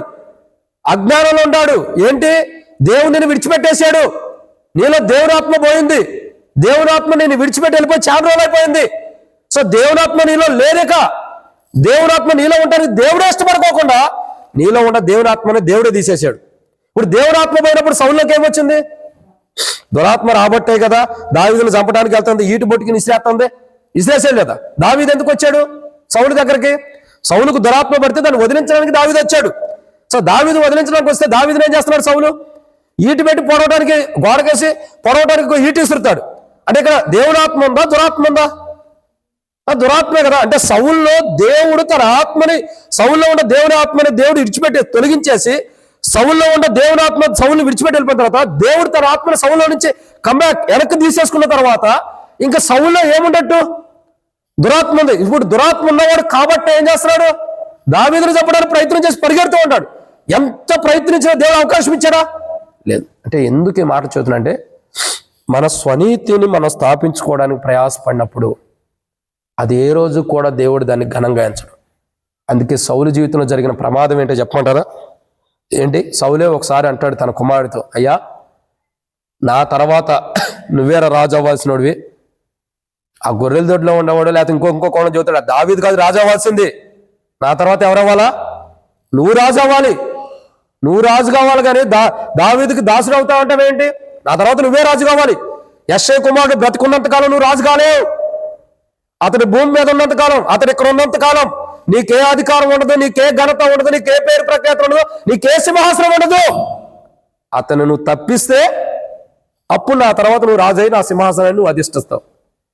కానీ శరీరాశులకి, నేత్రాశులకి, మానవుడి మాటలకి లొంగని వాడు ఎవడైనా ఉన్నాడంటే బైబిల్లో యోనాతాను. ఎవరండి? యోనాతాను. తండ్రి ఎంత చెప్పాడు, రే నా తర్వాత నువ్వే యెష్షయి కుమారుడు గాని వచ్చాడంటే నీకు రాజ్యం ఉండదు. కానీ యెష్షయి కుమారుడు అంత గొప్పోడని సౌలు చెప్పినా కానీ యోనాతాను ఒకటే ఆలోచన. ఏం చేస్తాడు? దావీదు దగ్గరికి వెళ్ళి కూడా కొన్ని కోణాల్లో చెప్పుకుంటాడయ్యా, నువ్వు రాజు అయిన తర్వాత నన్ను నా కుటుంబానికి జ్ఞాపకం చేసుకో. ఒకవేళ నన్ను కానీ నువ్వు మర్చిపోయావా దేవుని తీర్పు వచ్చింది. కానీ దావీదు రాజు మర్చిపోయాడు కాదు.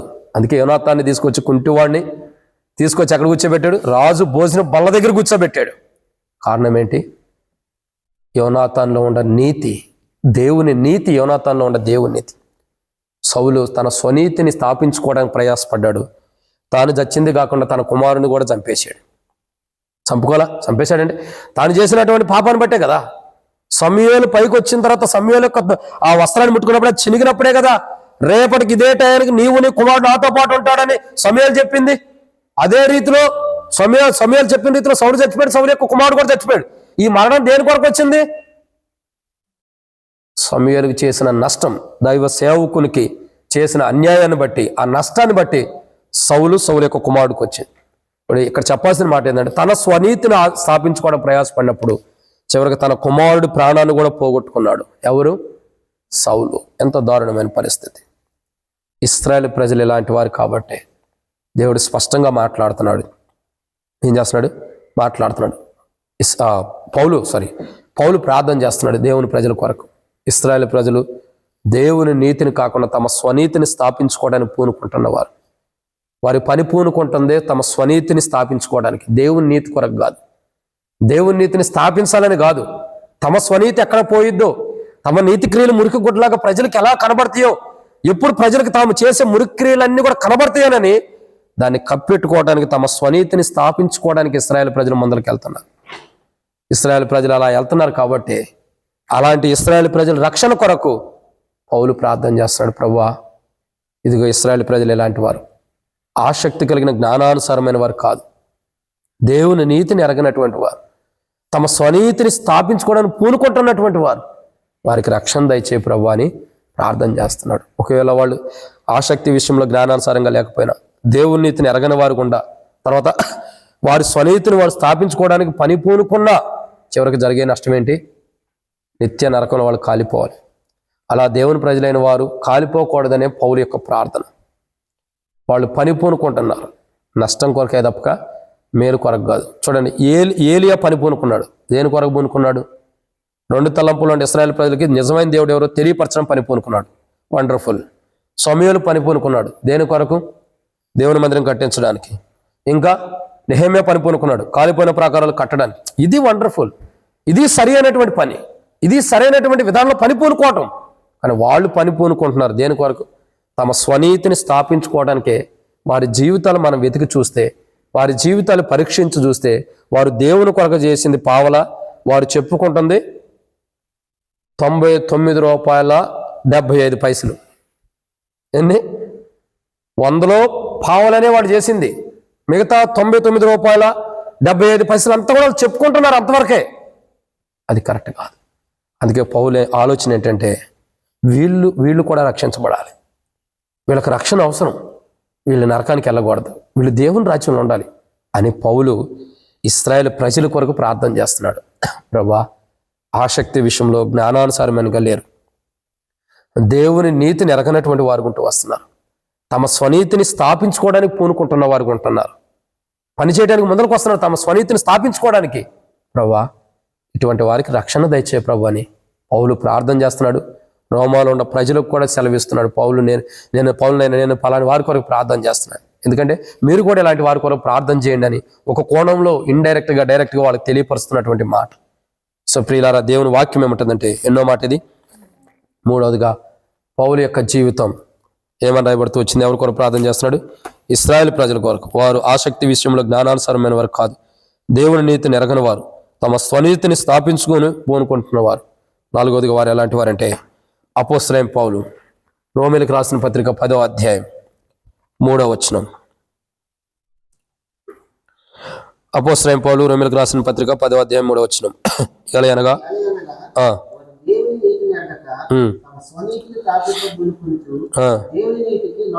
చాలు అన్న. కాబట్టి ఇక్కడ మనం చూస్తే నిన్న మాట ఇది. నాలుగవదిగా ఇశ్రాయేలు ప్రజల్ని చూసినప్పుడు పరిశుద్ధులు కానీ పౌలు కానీ ఒకవేళ దేవుడే చూసిన ఇశ్రాయేలు ప్రజలు ఎలా ఉంటారంటే, నాలుగవదిగా వారు భూమి మీద ఉన్నప్పుడు ఎలా ఉంటారు? దేవుని నీతికి లోబడినటువంటి ప్రజలుగా ఉంటారు. ఎలా ఉంటారండి? దేవుని నీతికి లోబడతల్లా. వారు దేవుని నీతికి లోబడతల్లా. మరి ఎవరికి లోబడతారు? మనుషులకు లోబడతారు, మానవులకు లోబడతారు, మనుషులు మాటలకు లోబడతారు, మనుషులు ప్రవర్తనకు లోబడతారు, కానీ దేవునికి లోబడతల్లా, దేవుని నీతికి. అసలు దేవుని నీతి ఎవరు అని కూడా మనం ఇంతకుముందు కూడా చెప్పాం, మరలా చెబుతున్నా. దేవుని నీతి ఏంటంటే యేసు ప్రభువారే. సో యేసు ప్రభువారు వచ్చి ఆ ప్రాంతంలో గలిలయ కానీ ఆ ప్రాంతాలన్నింటిలో చాలాసార్లు సువార్త ప్రకటించారు. నమ్మిన వారు రక్షించబడ్డారు, నమ్మిన వారు తీర్పు సెకండ్ ఆప్షన్. చాలా మంది ఏం చేస్తున్నారు? ఆ దేవుని యొక్క నీతికి లోబడినటువంటి వారు ఉన్నారు. అంటే యేసు ప్రభువారి యొక్క మాటలకు లోబడని వారు ఉంటూ వచ్చారు. దేవుని నీతికి లోబడతం లేదంటే అంత దారుణమైన విషయం తెలుసా? పౌలు అంటాడు, నా కొరకు ఏ కిరీటం ఉందంటున్నాడు పౌలు.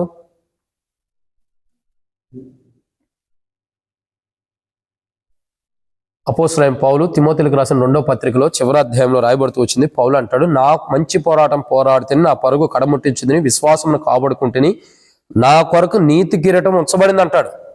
సో నీతి కిరీటం పౌలుకు ఉందంటే కారణం ఏంటి?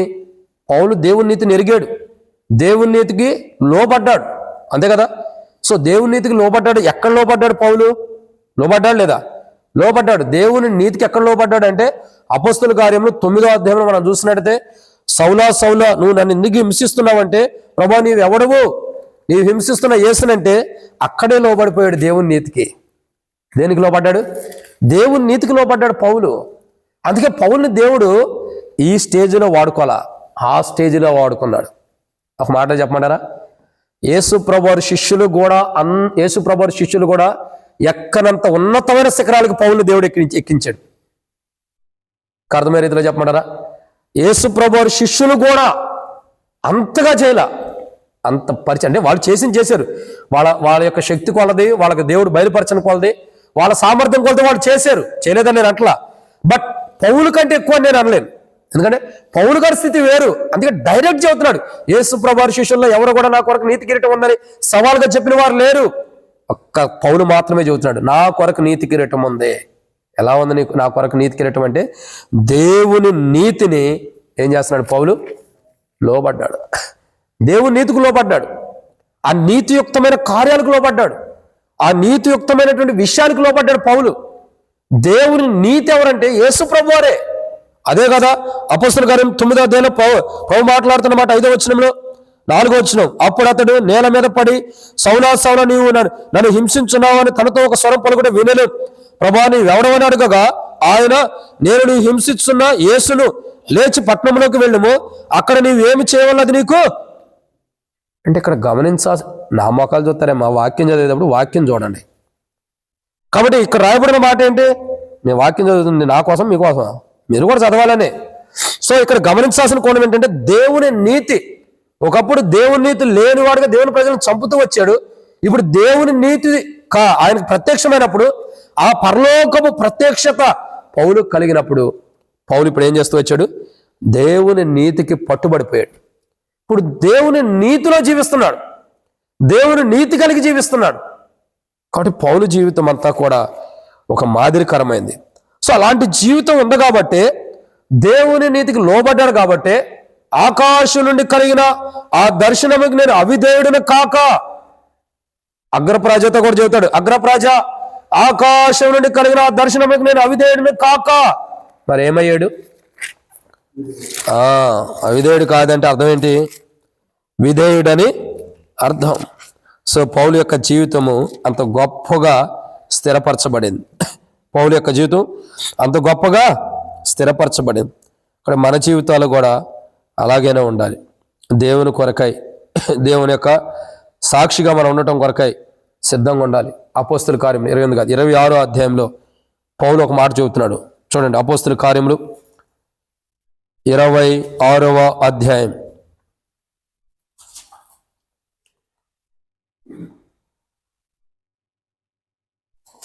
ఇక్కడ అపోస్తుల కార్యం 26వ అధ్యాయం 16 నుండి 18 వచనాలు కలిసి ఉండి చదువుతారా? లేదా 19 వచనం చదవండి, అర్థమైంది. అపోస్తుల కార్యములు 26వ అధ్యాయము 19 వచనం. కాబట్టి అగ్రప్రాజ ఆకాశం నుండి కలిగిన ఆ దర్శనమునకు నేను అవిధేయుడును కాక. కాబట్టి ఆకాశం నుండి కలిగిన ఆ దర్శనం అంటే ఆ పరలోకం నుండి నాకు అనుకరించబడిన ఆ నీతికి నేను అవిధేయుడును కాక, ఆ నీతికి నేను లోబడిన వాడినిగా నేను ఉంటూ వస్తున్నా. ఆకాశం నుండి కలిగిన ఆ దర్శనం, ఆ నీతిలో, ఆ నీతికి నేను లోబడ్డా. కాబట్టి ఈరోజు నా జీవితం క్షేమకరంగా ఉందని పౌలు చెబుతున్నాడు. పౌలు ఆసక్తి, పౌలు ప్రార్థన ఇశ్రాయేలు ప్రజల కొరకు. ఎందుకంటే వారి జీవితాల్లో వారి ఆసక్తి విషయంలో జ్ఞానానుసారంగా లేరు. 2, వారు దేవుని నీతిని ఎరగని వారు. 3, తమ స్వనీతిని స్థాపించుకునేవారు. 4, దేవుని నీతికి లోబడని వారు. కానీ నేనైతే దేవుని నీతికి లోబడ్డానని పౌలు అంటున్నాడు.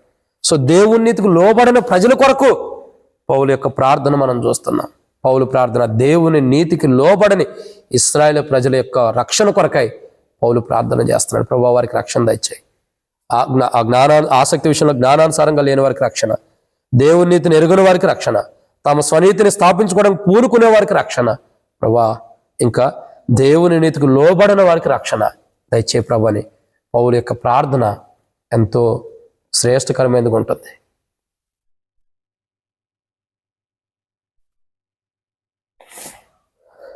ఎలా ఉంటుంది? ఎంతో శ్రేష్టకరమైనదిగా ఉంటుంది పౌలు యొక్క ప్రార్థన. కాబట్టి మనం కూడా ప్రార్థన చేయాలి. ప్రభువా, ఆసక్తి విషయంలో జ్ఞానం లేనటువంటి వారుగా, ఆసక్తి కలిగిన వారు ఏం చేస్తారు? చెరసాల్లో ఉన్నటువంటి వారికి విడుదల కొరకు ప్రార్థన చేస్తారు. కానీ ఆసక్తి లేని ప్రజల కొరకు నేను ప్రార్థన చేస్తున్నా. జ్ఞానానుసారమైన ఆసక్తి లేని వారి కొరకు, దేవుని నీతిని ఎరగని వారి కొరకు, ఇంకా తమ స్వనీతిని పూనుకున్నటువంటి వారి కొరకు, ఇంకా దేవుని నీతికి లోబడిన వారి కొరకు వారికి రక్షణ దయచే ప్రభుని పౌలు ప్రార్థన చేస్తున్నట్లు మనం కూడా మందిరంలో చాలా మంది ఇలాంటి వారు ఉంటారు. వీరి రక్షణ కొరకు, కుటుంబంలో ఉంటారు వారి రక్షణ కొరకు, ఇంకా బంధువుల్లో స్నేహితులు ఎంతోమంది ఉంటారు. ఇటువంటి వారు ఇశ్రాయేలు ప్రజలు లాంటి వారే, అంటే పైకి క్రైస్తవులు అని చెప్పుకుంటారు కానీ రక్షణ అనుభవం ఉండదు. ఇలాంటి వారి రక్షణ కొరకు ప్రార్థన చేద్దాం. ఇది 4వ కోణం. 5వ కోణం చూసినట్లయితే అపోస్తలుడైన పౌలు, అపోస్తల కార్యం కదా, అపోస్తలుడైన పౌలు రోమిలికి రాసిన పత్రిక 10వ అధ్యాయం 4వ వచనం.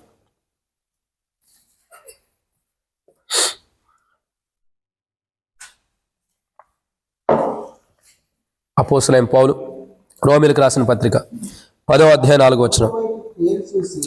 అపోస్తలుడైన పౌలు రోమిలికి రాసిన పత్రిక 10వ అధ్యాయం 4వ వచనం.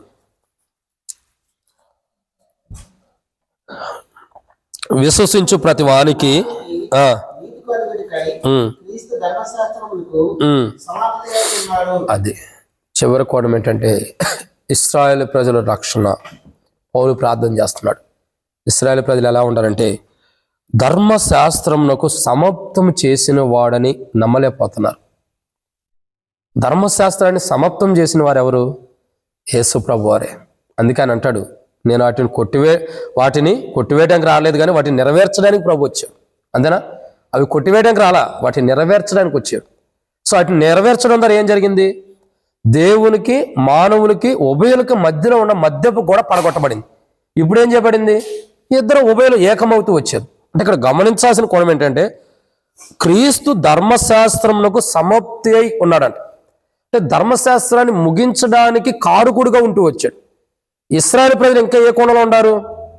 ఇశ్రాయేలు ప్రజలు ఇంకా ఏ కోణంలో ఉన్నారు చెప్పండి? ఇంకా ధర్మశాస్త్రం యొక్క అనుభవంలోనే ఉన్నారు. వారి అనుభవం చూడగా పంటికి పన్ను కంటికి కన్ను. ఇంకా వారి అనుభవాలు చూడగా ధర్మశాస్త్రం ఏం చెబుతుందో ఆ అనుభవంలోనే. అందుకే కదా యేసు ప్రభువారు భూమి మీద ఉన్నప్పుడు యేసు ప్రభువారు అద్భుతాలు, ఆశ్చర్యకార్యాలు, గొప్ప కార్యాలు, సూచకార్యాలు, అనేకమైన గొప్ప కార్యాలు చేస్తున్నప్పుడు యేసు ప్రభు దగ్గరకు వచ్చి పరిచయాలు, శాస్త్రాలు కానీ లేదంటే రాజు కానీ ఏమడుగుతాడు? ఏదైనా ఒక సూచక్రియ చేయి, ఏదైనా ఒక అద్భుతం చేయి. ఇంకా కొంతమంది అడుగుతారు, మోషే ధర్మశాస్త్ర ప్రకారం వ్యభిచారం చేసినప్పుడు రాళ్ళతో కొట్టి చంపాలన్నది నువ్వేమంటావు అంటే ఇంకా ఏ కోణంలో ఉన్నారు ప్రజలందరూ కూడా? ఇంకా ధర్మశాస్త్రం యొక్క అనుభవంలో ఉన్నారు. బట్ ఇక్కడ గమనించాల్సిన కోణం ఏంటంటే ధర్మశాస్త్రాన్ని నెరవేర్చబడింది, అది సమాప్తం చేయబడింది, ధర్మశాస్త్రం అనేది ముగించబడింది. ఈ సత్యాన్ని వాళ్ళు విశ్వసిస్తున్నా, ఈ సత్యాన్ని నమ్మట్లా. వాళ్ళు ఎవరు నమ్మరు? ఇశ్రాయేలు ప్రజలు ఇంకా ఈ సత్యాన్ని నమ్మట్లా. ఇది ముగించబడింది, ఇది కంప్లీట్ అయిపోయింది పని, ఇది కంప్లీట్ అయిపోయింది కాబట్టి దీని గురించి మనం ఆలోచన అవసరం లేదన్న ఆలోచన ఇంకా ప్రజలకు లేదు. ఇంకా ఏదో ఇంకా ఏదో ఇంకా ఏదో ఇంకా ఏదో ఏముంది ఇంకా అనుకుంటే చివరికి ఫుల్ స్టాప్ పెట్టాల్సి వచ్చింది, కామాలు పెట్టుకుంటూ వెళ్తే. అక్కడ ఇంకా ఏదో ఉంది, ఇంకేముంది? ఏం లేదు, అయిపోయింది ఆల్రెడీ. వీళ్ళు ఏమనుకుంటారు? ఇంకా మెసేజ్ వస్తాడు. వచ్చిన వాళ్ళు ఎవరు మరి? వచ్చిన ఆయన ఎవరు? ఆయన మొదలే చెబుతున్నాడు వచ్చి భూమి మీదకి, అయ్యా నా తర్వాత వచ్చేవాళ్ళు దొంగలు దోచుకొని వారినై ఉన్నారు, వాళ్ళు మందరం కనికరింపరు. వాళ్ళు ఎలా ఉంటారంటే గొర్రె చర్మం వేసుకున్నటువంటి తోడేళ్ళు. కాబట్టి మీరు జాగ్రత్తగా ఉండండి అని మొదటే హెచ్చరిస్తున్నాడు ఆల్రెడీ ప్రభువారు. నేను గొర్రెలకు మంచి కాపరిని, గొర్రెల కొరకు తన ప్రాణము పెట్టుచున్న మంచి కాపరి, తన గొర్రెల కొరకు ప్రాణం పెట్టేవాడు ఉన్నాను. నా వెనక వచ్చేవాడు, నాకు ముందు వచ్చేవాడు దోచుకొని వాడు దొంగలనై ఉండారు కానీ ప్రాణం పెట్టేవాడు ఒక్కడు ప్రాణం పెట్టేవాడు ఒక్కడో లేడు. జీతగాడు జీతానికే తప్పక గొర్రెల కొరకు ప్రాణం పెట్టడు. కానీ నేను పెట్టేవాడినై ఉండా. కాబట్టి మిమ్మల్ని మీ కొరకు నేను ప్రాణం పెట్టే ధర్మశాస్త్రాన్ని సమాప్తం చేయడానికి సిద్ధంగా ఉండా. ఇంకా మీరు వచ్చి మోషే ధర్మశాస్త్రం ఇంకెంతకాలం పట్టుకు తిరుగుతావు మోషే ధర్మశాస్త్రాన్ని? నూతన నిబంధన పట్టుకోవా? ఈ జీవితకాలం అంతే మోషే ధర్మశాస్త్రమే. ఇలాంటి ప్రజలు రక్షణ కొరకు పౌలు ప్రార్థన చేస్తున్నాడు. ప్రభువా, వాళ్ళు ఇంకా మోషే ధర్మశాస్త్రం అంటున్నారు కానీ నూతన నిబంధనలోకి ఇంకా రాలా, వాళ్ళు క్రొత్త అనుభవంలోకి వాళ్ళు ఇంకా రాలా, ఇంకా మార్మోస్ పొందలా. బట్ ఇక్కడ ఇంకొక ఆలోచన ఉంది, ఏంటి చెప్పమంటారా? క్రొత్త అనుభవంలో ఉండవారితోనే ఉంటారు, వారితో కూర్చుంటున్నారు, వారితో నివసిస్తున్నారు, వారితోనే జీవిస్తున్నారు కానీ ధర్మశాస్త్రాన్ని నమ్ముతున్నారు తప్పక క్రొత్త అనుభవాన్ని తీసుకొచ్చిన యేసు ప్రభువాన్ని విశ్వసించిన వాళ్ళు, ఆ అనుభవాన్ని నమ్మరు వాళ్ళు, ఆ అనుభవం అంతా విశ్వాసం ఉంచట్లా. ఇంకా అంటే నూతన అనుభవంలోకి వచ్చిన అనుభవంలో ఉండారు. వాస్తవానికి ఇశ్రాయేలు ప్రజలు నూతన అనుభవంలోకి వచ్చినట్టు ఉండారా లేదా? ఉండారు కాబట్టి కదా వరల్డ్ మొత్తంలో జనవరి 1 అంటే అర్థం ఏంటి? జనవరి 1 అంటే అర్థం ఏంటి? ఇప్పుడు మనం చెప్పగలుగుతాం యేసు ప్రభువారు ఎప్పుడు వచ్చాడంటే ఏం చెప్పగలుగుతాం? 2025 సంవత్సరాల క్రితం మానవుడిగా ఈ లోకానికి వచ్చాడని చెప్పగలుగుతాం. ఎలా చెప్పగలుగుతున్నాం మనం? యేసు ప్రభువారు పుడితేనే కదా. మరి ఈ డేట్ వచ్చిందంటే కారణం ఏంటి? ఆయన వచ్చాడు, ఆయన మార్చాడనే కదా అర్థం. ఇంకా ఇశ్రాయేలు ప్రజలకు ఆ నమ్మకం లేదు, అవిశ్వాసం లేదు ఆయన వచ్చాడని. ఆయన ధర్మశాస్త్రాన్ని సమాప్తం చేశాడన్న విశ్వాసం ఇశ్రాయేలు ప్రజలు చాలా మందికి, అందరు కాదు నేను అంటాను, అందరికి అసలు ఆ విశ్వాసమే ఉండదు. బట్ ఇక్కడ పౌలు అంటాడు మనం ప్రార్థన చేయాలి. నేను ప్రార్థన చేస్తున్నా ఎవరి కొరకు? ఇశ్రాయేలు ప్రజల యొక్క ధర్మశాస్త్రం సమాప్తమైందని నమ్మనటువంటి వారి కొరకు ప్రార్థన చేస్తున్నా. క్రీస్తు ధర్మశాస్త్రమును సమాప్తం చేయటానికి భూమికి ఆకాశానికి మధ్యలో మన ప్రభువైన యేసుక్రీస్తు ప్రభువారు సిలువ కొయ్య మీద ధర్మశాస్త్రాన్ని సమాప్తం చేసిన వాడుకుంటున్నాడు. ఏం చేశాడు ఆయన? ధర్మశాస్త్రమును సమాప్తం చేశాడు. అదే కొలస్సీలు రాసిన పత్రికలు అక్కడ రాయబడుతూ వచ్చింది. ఆయన మన రుణపత్రములను తన సిలువ మేకుల మీద, సిలువలో ఆ మేకుల్లో మన రుణపత్రాలు కొట్టబడుతూ వచ్చినాయట. వాటి నుండి మనకు ముగింపు వచ్చేసింది, విడుదల వచ్చేసింది. సో ఇక్కడ గమనించాల్సిన కోణం, ఇశ్రాయేల్ ప్రజలు ఇంకా ధర్మశాస్త్రం సమాప్తమైనను అన్న సత్యాన్ని ఇంకా నమ్మని వారు చాలామంది ఉన్నారు. కానీ ఇక్కడ గమనించాల్సిన కోణం ఏంటంటే, పౌలు ప్రార్థన అదే, నేను కూడా అదే జ్ఞానంలో ఉండా, నేను కూడా అదే ఆలోచన ఉంటూ వచ్చా, నేను కూడా అదే జ్ఞానంలో జీవిస్తూ వచ్చా. ఒకప్పుడు దేవుని ప్రజలను హింసించిన వాడిని, గాయపరిచిన వాడిని. అపొస్తలుల కార్యములు 26వ అధ్యాయంలో పౌలు చెబుతున్న మాట అదే. అగ్రపరాజ దగ్గరికి వచ్చి, అయ్యా నేను కూడా ఒకప్పుడు ఇలాంటి వాడినే, మోషే ధర్మశాస్త్రం ప్రకారం నడుచుకుంటూ నూతన నిబంధన కర్త అయినటువంటి యేసు ప్రభు వారిని కాదని ఆయన నమ్మిన వారందరినీ గాయపరుస్తూ అవమానించిన వాడినే. కానీ ఒకరోజు ప్రభు నాతో మాట్లాడినప్పుడు ఆయన నిజంగా నూతన నిబంధనే, ధర్మశాస్త్రాన్ని సమాప్తం చేసాడని నేను విశ్వసించగలిగా. కానీ ఈరోజు నా జీవితం మారింది అగ్రపరాజ అని చెప్పి అగ్రపరాజకు తన సాక్ష్యాన్ని పంచుకుంటాడు. ఈ విషయాన్ని అగ్రపరాజ అంటాడు, పౌలుతో అంటాడు, సౌలా నువ్వు నన్ను కూడా ఇంత సులభంగా మార్చడానికి ప్రయత్నిస్తున్నావే. ఏమన్నాడు? మార్చదవండి, మనం ప్రార్థనలోకి వెళ్దాం. అపోస్తలుల కార్యములు 26వ అధ్యాయం. అపోస్తలుల కార్యములు 26వ అధ్యాయం 28వ వచనం, 27 నుండి. అపోస్తలుల కార్యములు 26వ అధ్యాయం 27 నుండి 29 వచనాల వరకు.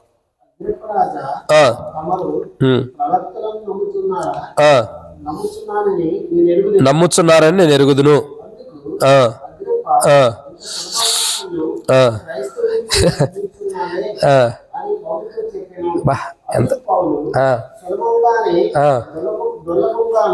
సులభముగాను దుర్లభముగాను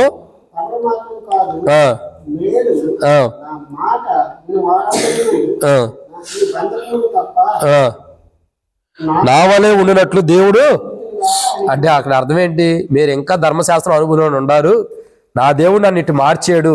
ఈ మాట చెబుతుంటే అగ్రపరాజు అంటాడు, సౌలా ఇది నన్ను కూడా సులభంగా మార్చేయడానికి ప్రయత్నం చేస్తున్నావా క్రైస్తవుడిగా? సులభమో దుర్లభమో ఏదో ఒక రీతిలో నీకైతే స్వార్థ చెప్పేది నాకు చాలు. అది నాకు సంతోషం. అంటే ఇప్పటిదాకా మీరు ధర్మశాస్త్రం ఇంకా సమాప్తమయ్యలేదన్న కోణంలో ఉన్నారు, ధర్మశాస్త్రం ఇంకా సమాప్తం కాలేదన్న ఆలోచనలోనే ఉన్నారు. దుర్లభమో సులభంగానో ఏదో ఒక రీతిలో నీకైతే సాక్ష్యం చెప్పా, స్వార్థ చెప్పా. నువ్వు నమ్ముతావా లేదన్నది రెండో ఆప్షన్, కానీ నువ్వు నమ్మి మారాలన్నదే నా అభిలాష. ఇందులో బట్టి దేవునికి స్తోత్రాలు. ఏమన్నా మీరు మాత్రమే కాదు, ఏడున్న ప్రతి ఒక్కళ్ళు కూడా ఏం చేయాలా? ఈ మాటలు నమ్మాలి. అంటే ధర్మశాస్త్రం సమాప్తమైందని నమ్మాలి. అప్పుడు దేవునికి నేను కృతజ్ఞత చెల్లిస్తాను. ఇప్పుడు కూడా దేవునికి వందనాలని చెబుతున్నాడు. ఇక్కడ చూడండి ఎంత ఘనమైన రీతిలో. ఎప్పుడైనా సువార్త చేసేవాడికి టెక్నిక్స్ ఎక్కువ ఉంటాయి. సువార్త చేయని వాళ్ళకి ఎట్ట సువార్త చేయాలని ఆమోహంగా చూస్తారు, సువార్త చేసేవాడికి ఎట్ట చేయాలన్న ఆలోచన ఉండేది. నేను ట్రైన్లో వెళ్ళేటప్పుడు, అంటే నా గొప్పతనం నేను చెప్పుకోవట్లేదండి, ఒక ఎగ్జాంపుల్ చెబుతున్నా. ఫస్ట్ ఆఫ్ ఆల్ ఏం చేస్తాను తెలుసా? ఒక సండే ఫ్యామిలీగా, ఓ రోజు ఆంధ్రాకి వెళ్తున్నాం మేము ఫ్యామిలీగా. అప్పటికి నా దగ్గర ఇప్పటికీ ఉండే, నా దగ్గర నా బైబిల్ బ్యాగ్లో ఎప్పుడూ పెట్టుకుంటా సువార్త పత్రికలు ఏవో ఒకటి. నాకు ఒక అతను కొత్త పేరు పెట్టాడు. ఏం పేరు తెలుసా? ప్రభుని నమ్మిన తర్వాత మహిమదాస్ అని కొరిన తిమ్మతంకులు పెడితే స్టీఫెన్ అని పెట్టాడు ఒక అతను. ఎందుకంటే అప్పుడు ఒక సన్నివేశం జరిగింది. ఆ సన్నివేశం నేను ప్రభు కొరకు చచ్చిపోవడానికైనా ముందరకెళ్ళే నేను. దాన్ని బట్టి ఆయన క్రైస్తవుడే, నన్ను ఒకసారి పరీక్షించాడు ఆర్టీసీ క్రాస్ రోడ్లో. ఇప్పుడు లేదు, ఇప్పుడు ఫ్లైఓవర్లో పడిపోయినప్పుడు సిగ్నల్స్ ఉండే. ప్రతి సిగ్నల్ పడినప్పుడల్లా ఒక చోట నుంచినేవాడిని, ఫట్టా తీసేసి అందరికీ సువార్త పత్రికలు ఇచ్చుకుంటూ వెళ్ళిపోయాడు. మళ్ళీ సిగ్నల్ అయిపోవడంతోనే మరి పక్కన నుంచినవాడు, మళ్ళీ సిగ్నల్ పడంగానే వచ్చేసి పత్రికలు పంచుతామండి. ఓ రోజు నేను వెళ్తున్నాడు, మందిరికి వచ్చి ప్రార్థన చేసుకుని వెళ్తుంటే ఒక పత్రిక ఇచ్చా, ప్రభు నమ్మకాన్ని. నేను ఎవరో తెలుసా అన్నాడు. ఎవరన్నా? నేను RSS BJP అన్నాడు. ఓకే, దేవునికి వందనాలు. ఏమైంది బ్రదర్? మీకు దేవుడు సువార్త ఏమని చెప్పాడు, తీసుకొని ప్రభుని నమ్ముకున్నాను. ఆయన ఏమన్నాడు? నిన్ను జైల్లో వేస్తాను, పోలీస్ స్టేషన్లో పెడతాను, అది ఇది అన్నాడు. నాకు పెళ్లి కాల, అవి పెళ్ళైన ఇప్పుడు కానీ వెళ్తాను సిద్ధమేలండి, ప్రభు చూసుకుంటాడు. కాబట్టి నా పెళ్లి కాల, నాకు ఏమీ లేదు. దేవుని కొరకు జైల్లో వేసినా ఇంకా నేను సంతోషిస్తాను, ఎందుకంటే జైల్లో ఉండేవాళ్ళు మారటాన్ని దేవుడు నన్ను అక్కడ పంపించాడు అనుకుంటానన్న. ఆయన ఏమన్నాడంటే, నువ్వు ఎంత మూర్ఖుడు లాగా ఏంటి అన్నాడు. మూర్ఖుడో గీర్ఖుడో ఇక్కడ అనుమతించాడు, నీ ద్వారా జైలుకి పంపిస్తున్నాడంటే దేవుడు అక్కడ కూడా సువార్త చెప్పుకుంటూ బతుకుతా. నాకేమైంది, నాకు ఎక్కడైనా సువార్త కదా అని చెప్పి అంటూ వచ్చా. కాదు నేను పోలీస్ స్టేషన్ తీసుకెళ్తాను అన్నాడు. ఓకే తీసుకెళ్దాం పదాన్ని, నువ్వు తీసుకెళ్తాను కదా, నేనే వస్తాను అంటే పదా వెళ్దామని. అందులో కానిస్టేబుల్ వచ్చి అక్కడ నిలబడ్డాడు ఒక అతను, అనుకోకుండా బండి వేసుకొచ్చి. నేను అన్నాను, అన్న నీకెందుకు బాధ, ఆయనకు అప్పు చెప్పు, ఆయనే తీసుకెళ్ళి పోలీస్ స్టేషన్లో పెడతాడు, జైల్లో వేస్తాడు, నేను అక్కడ సువార్త చెప్పుకుంటాను అన్న. ఆయన అంటాడు, కాదు కదన్న, నేనే కానిస్టేబుల్ని పిలిచాను సార్, ఒకసారి సార్ మీతో మాట్లాడలేక ఎమర్జెన్సీ సార్ అంటే. ఆయన చెప్పాయా అన్నాడు. ఏం లేదు సార్, మేము ఇద్దరం ఫ్రెండ్స్ అలా, మీరు వెళ్ళిపోండి అన్నాడు. ఆయన నాతో పాటు ఉండాలి. ఇదేందని అట్ట మాట్లాడతావు? నీకు కావాల్సింది నేను జైలుకి వెళ్తానే కదా, నేను వెళ్తా కదా. ఎందుకంటే ఆ అబ్బాయి పేరు కూడా నేను చెబుతా చూడండి, ఇజ్రాయెల్ బ్రదర్ అని. ఆఫ్రికాకి వెళ్ళాలనుకున్నాడు, కొన్ని ప్రాబ్లమ్స్ని బట్టి వెళ్ళలేకపోయాడు, ఇజ్రాయెల్ భీమరావు. సో ఇలా చెబుతూ వచ్చిన తర్వాత ఆయన అన్నాడు, బ్రదర్ పలానోళ్ళు తెలుసా నీకు హెబ్రోన్లో అన్నాడు. తెలుసా అన్న? నీకెవరు తెలుసా అన్నాడు. పలానా సో నాకు హెబ్రోన్లో ఇలా ఇలా ఇది 2011లో జరిగింది మాట. సో పలానా బ్రదర్స్ అందరూ తెలుసు. ఇప్పుడు వాళ్ళు లేరు ట్రైనింగ్లో. అప్పుడు వాళ్ళందరూ వివాహాలు అయిపోయి ఎక్కడికెక్కడికో వెళ్ళిపోయి ఉంటారు ఆల్రెడీ. వాళ్ళందరూ ఇట్లా సంగతి తెలుసా అన్న అంటే అన్నాడు, పలానా వ్యక్తి తెలుసా అన్నాడు. తెలుసా అయితే అన్న, ఆయన నా బ్రదర్ నాకు బాగా క్లోజ్ అన్నాడు. సరే ఆయన నీకు క్లోజ్ అయితే నువ్వు అన్నిడికి ఎందుకు ఉండవు, నువ్వు కూడా రక్షించబడవచ్చు కదా అన్న. బ్రదర్ నేను కూడా మందిరానికి వస్తా, నేను కూడా హెబ్రోన్కి వస్తా, కానీ నువ్వు ఇట్లా పత్రికలు పంచుతున్న విధానం చూసి ఒక్కసారి నిన్ను పరీక్షించాలనే ఆలోచన వచ్చింది.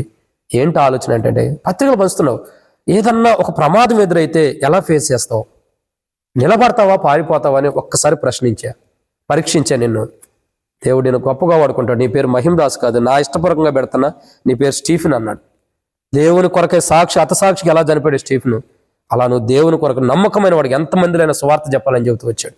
ఇప్పటికైనా నా ఆచారం మా ప్రాంతాల్లో సేవ చేస్తున్నాడు భీమరావన్. సో ఎందుకు చెబుతున్నానంటే, ఒక సాక్ష్యం ఏదో ఒక రీతిలో వెళ్ళిపోవాలి సువార్త అన్నది. పౌలు అదే చెబుతున్నాడు, అగ్రప్రాజ నువ్వేమన్నా అనుకో, కక్షో భేదమో ఏదో ఒక రీతిలో నేనైతే చెప్పాల్సింది చెప్పేసా. ఏంటి? ధర్మశాస్త్రం ముగించబడింది, సమాప్తం అయిపోయింది, ఇంకా అది లేదు, అది నెరవేర్చబడి కొత్త నిబంధన వచ్చింది కాబట్టి మారు అని చెప్పి తెలియపరచబడుతూ వస్తున్నాడు. ఇక్కడ ఎందుకు ఈ మాట అంటే ప్రియులారా, పౌలు జీవితం వేరు. నేను ఇప్పుడు ఒక మాట చెబుతూ ఆపా, ప్రయాణం అయ్యి ఆంధ్రాకి వెళ్తున్నామని.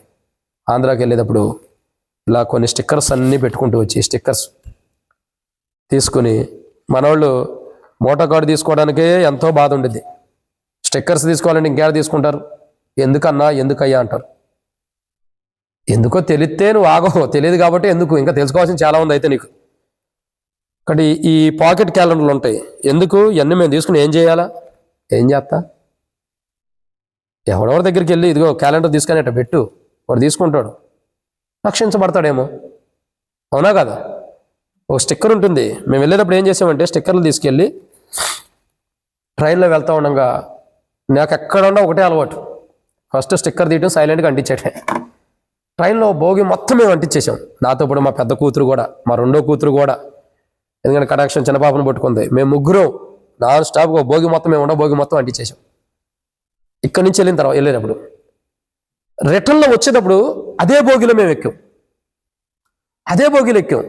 మేము ఎక్కి సీట్ ఆపుకోవడం చూడంగానే 2025 సంవత్సరం మోటార్ కార్డు కనపడుతుంది అక్కడ. అరే ఇది మనం ఎక్కిన భోగే కదా అని అందరం అనుకుంటూ వస్తున్నాం. అవును మనం ఎక్కిందే కదా. భోగి మొత్తం చూస్తే ఒకటే అర చించబడి ఉండే అనుకోండి, ఎవడోడు ఉంటాడు కదా పనికిమాలినోడు, చెడగొట్టేవాడు. వెళ్ళి మొత్తం చూస్తే ఆల్మోస్ట్ అన్నీ ఉన్నాయి. మేము అనుకున్నాం ఈ భోగి ఎక్కకూడదు, అయితే మనం ఇంకో భోగి ఎక్కాలి. ఎందుకు ఎక్కాలి? దాంట్లో కూడా స్టిక్కర్లు వేయాలి. ఎందుకు చెబుతున్నా అంటే మన సాక్ష్యం ఇంపార్టెంట్. ఏదో ఒక రీతిలో సువార్త వెళ్ళాలి. పౌలు అదే, ధర్మశాస్త్రం ముగించబడింది, సమాప్త అయింది, మీరు ఇప్పటికైనా నమ్మండి, ఇప్పటికైనా జీవితం మార్చుకోండి అని పౌలు అగ్రప్రాజతో చెబుతున్నాడు. కానీ ఈ జ్ఞానం అన్నది, ధర్మశాస్త్రం సమాప్తమైందన్న ఆలోచన ఇశ్రాయేల్ ప్రజలకి లేదు, పూర్తిగా అందరికీ కాదు, కొందరికి. అందుకే నేటికి వారి జీవితాలు హస్తగతంగానే ఉంటూ వస్తున్నాయి. సో ఈరోజు మన ప్రార్థన, ఇశ్రాయేల్ ప్రజలు లాంటి వారు మన కుటుంబాల్లో ఉంటారు, వారి రక్షణ కొరకు. ఇశ్రాయేల్ ప్రజలు మొట్టమొదటిగా ఆసక్తి కలిగినటువంటి జ్ఞానానుసారమైనగా లేరు. 2, వారి ఆసక్తి ఎలా ఉండాలి? శత్రు చేతులు చిక్కుపోయిన వారిని, సరసాలో ఉన్న వారిని విడుదల కూడా ప్రార్థన చేయాలి. కనుక వారికి ఆ ఆసక్తి గుర్తు కూడిన జ్ఞానానుసారమైన జీవితం లేదు. 2, దేవుని నీతిని ఎరగని వారు. 3, తమ స్వనీతిని స్థాపించుకోవడం పని పూనుకుంటున్న వారు గొప్పగా, దేవుని నీతి కొరకు కాదు. 4, దేవుని నీతిని ఎరగని వారు. 5, ధర్మశాస్త్రము సమాప్తమైందన్న ఆలోచన లేదు, నమ్మకం లేదు వాళ్ళకి. ఇంకా ధర్మశాస్త్రం నెరవేర్చబడాలన్న ఆలోచన మీద ఉండబట్టే యేసు ప్రభు దగ్గరికి వచ్చి అంటాడు, ఇంకా మోషే ధర్మశాస్త్రం ఇలా ఉంది కదా అంటున్నారు. సో ఇలాంటి ప్రజల రక్షణ కొరకు నేను ప్రార్థన చేస్తున్నా.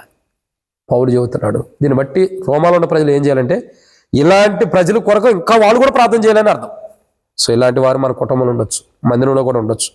మందిరంలో ఉండేవారు కానీ కుటుంబంలో, బంధువుల్లో, స్నేహితుల్లో, మన గ్రామంలో, మన చుట్టుపక్కల ఉన్న ప్రాంతాల్లో ఇలా ఇశ్రాయేల్ ప్రజలు లాంటి వారు, బైబిల్ నీతిమంతులు అనుకుంటున్నారు, వీళ్ళు నీతిమంతులే కాదు. సో ఇలాంటి వారి జీవితాలు ఇంకా రక్షణ పొందిన వారు చాలా మంది ఉన్నారు ఇశ్రాయేల్ ప్రజలాగా. వీరి రక్షణ మన మందిరం ఉన్న చుట్టుపక్కల ప్రాంతాల్లో కానీ మనం నివసిస్తున్న ఆ పట్టణపు ప్రాకారంలో మన గృహం యొక్క చుట్టుపక్కల ప్రాంతాల్లో ఎంతోమంది ఉన్నారు. వారి రక్షణ కొరకు మనం ప్రార్థించేవారు ఉన్నట్లు ఇశ్రాయేలు ప్రజల రక్షణ కొరకు పౌలు ఎలా ప్రార్థన చేశాడు, అలా మనం కూడా ఇలాంటి వారు మన చుట్టుపక్కల ఎంతోమంది ఉంటారు. వారి రక్షణ కొరకే మనం ప్రార్థన చేయనట్లు మన కుటుంబం, మన బంధువులు, మనమే ఒకవేళ అట్లాంటి రక్షణ కలిగి ఉండాలంటే మన రక్షణ కొరకు కూడా మనం ప్రార్థన చేయనట్లు ప్రభు మనకు సహాయం చేయనుగాక. ఆమేన్.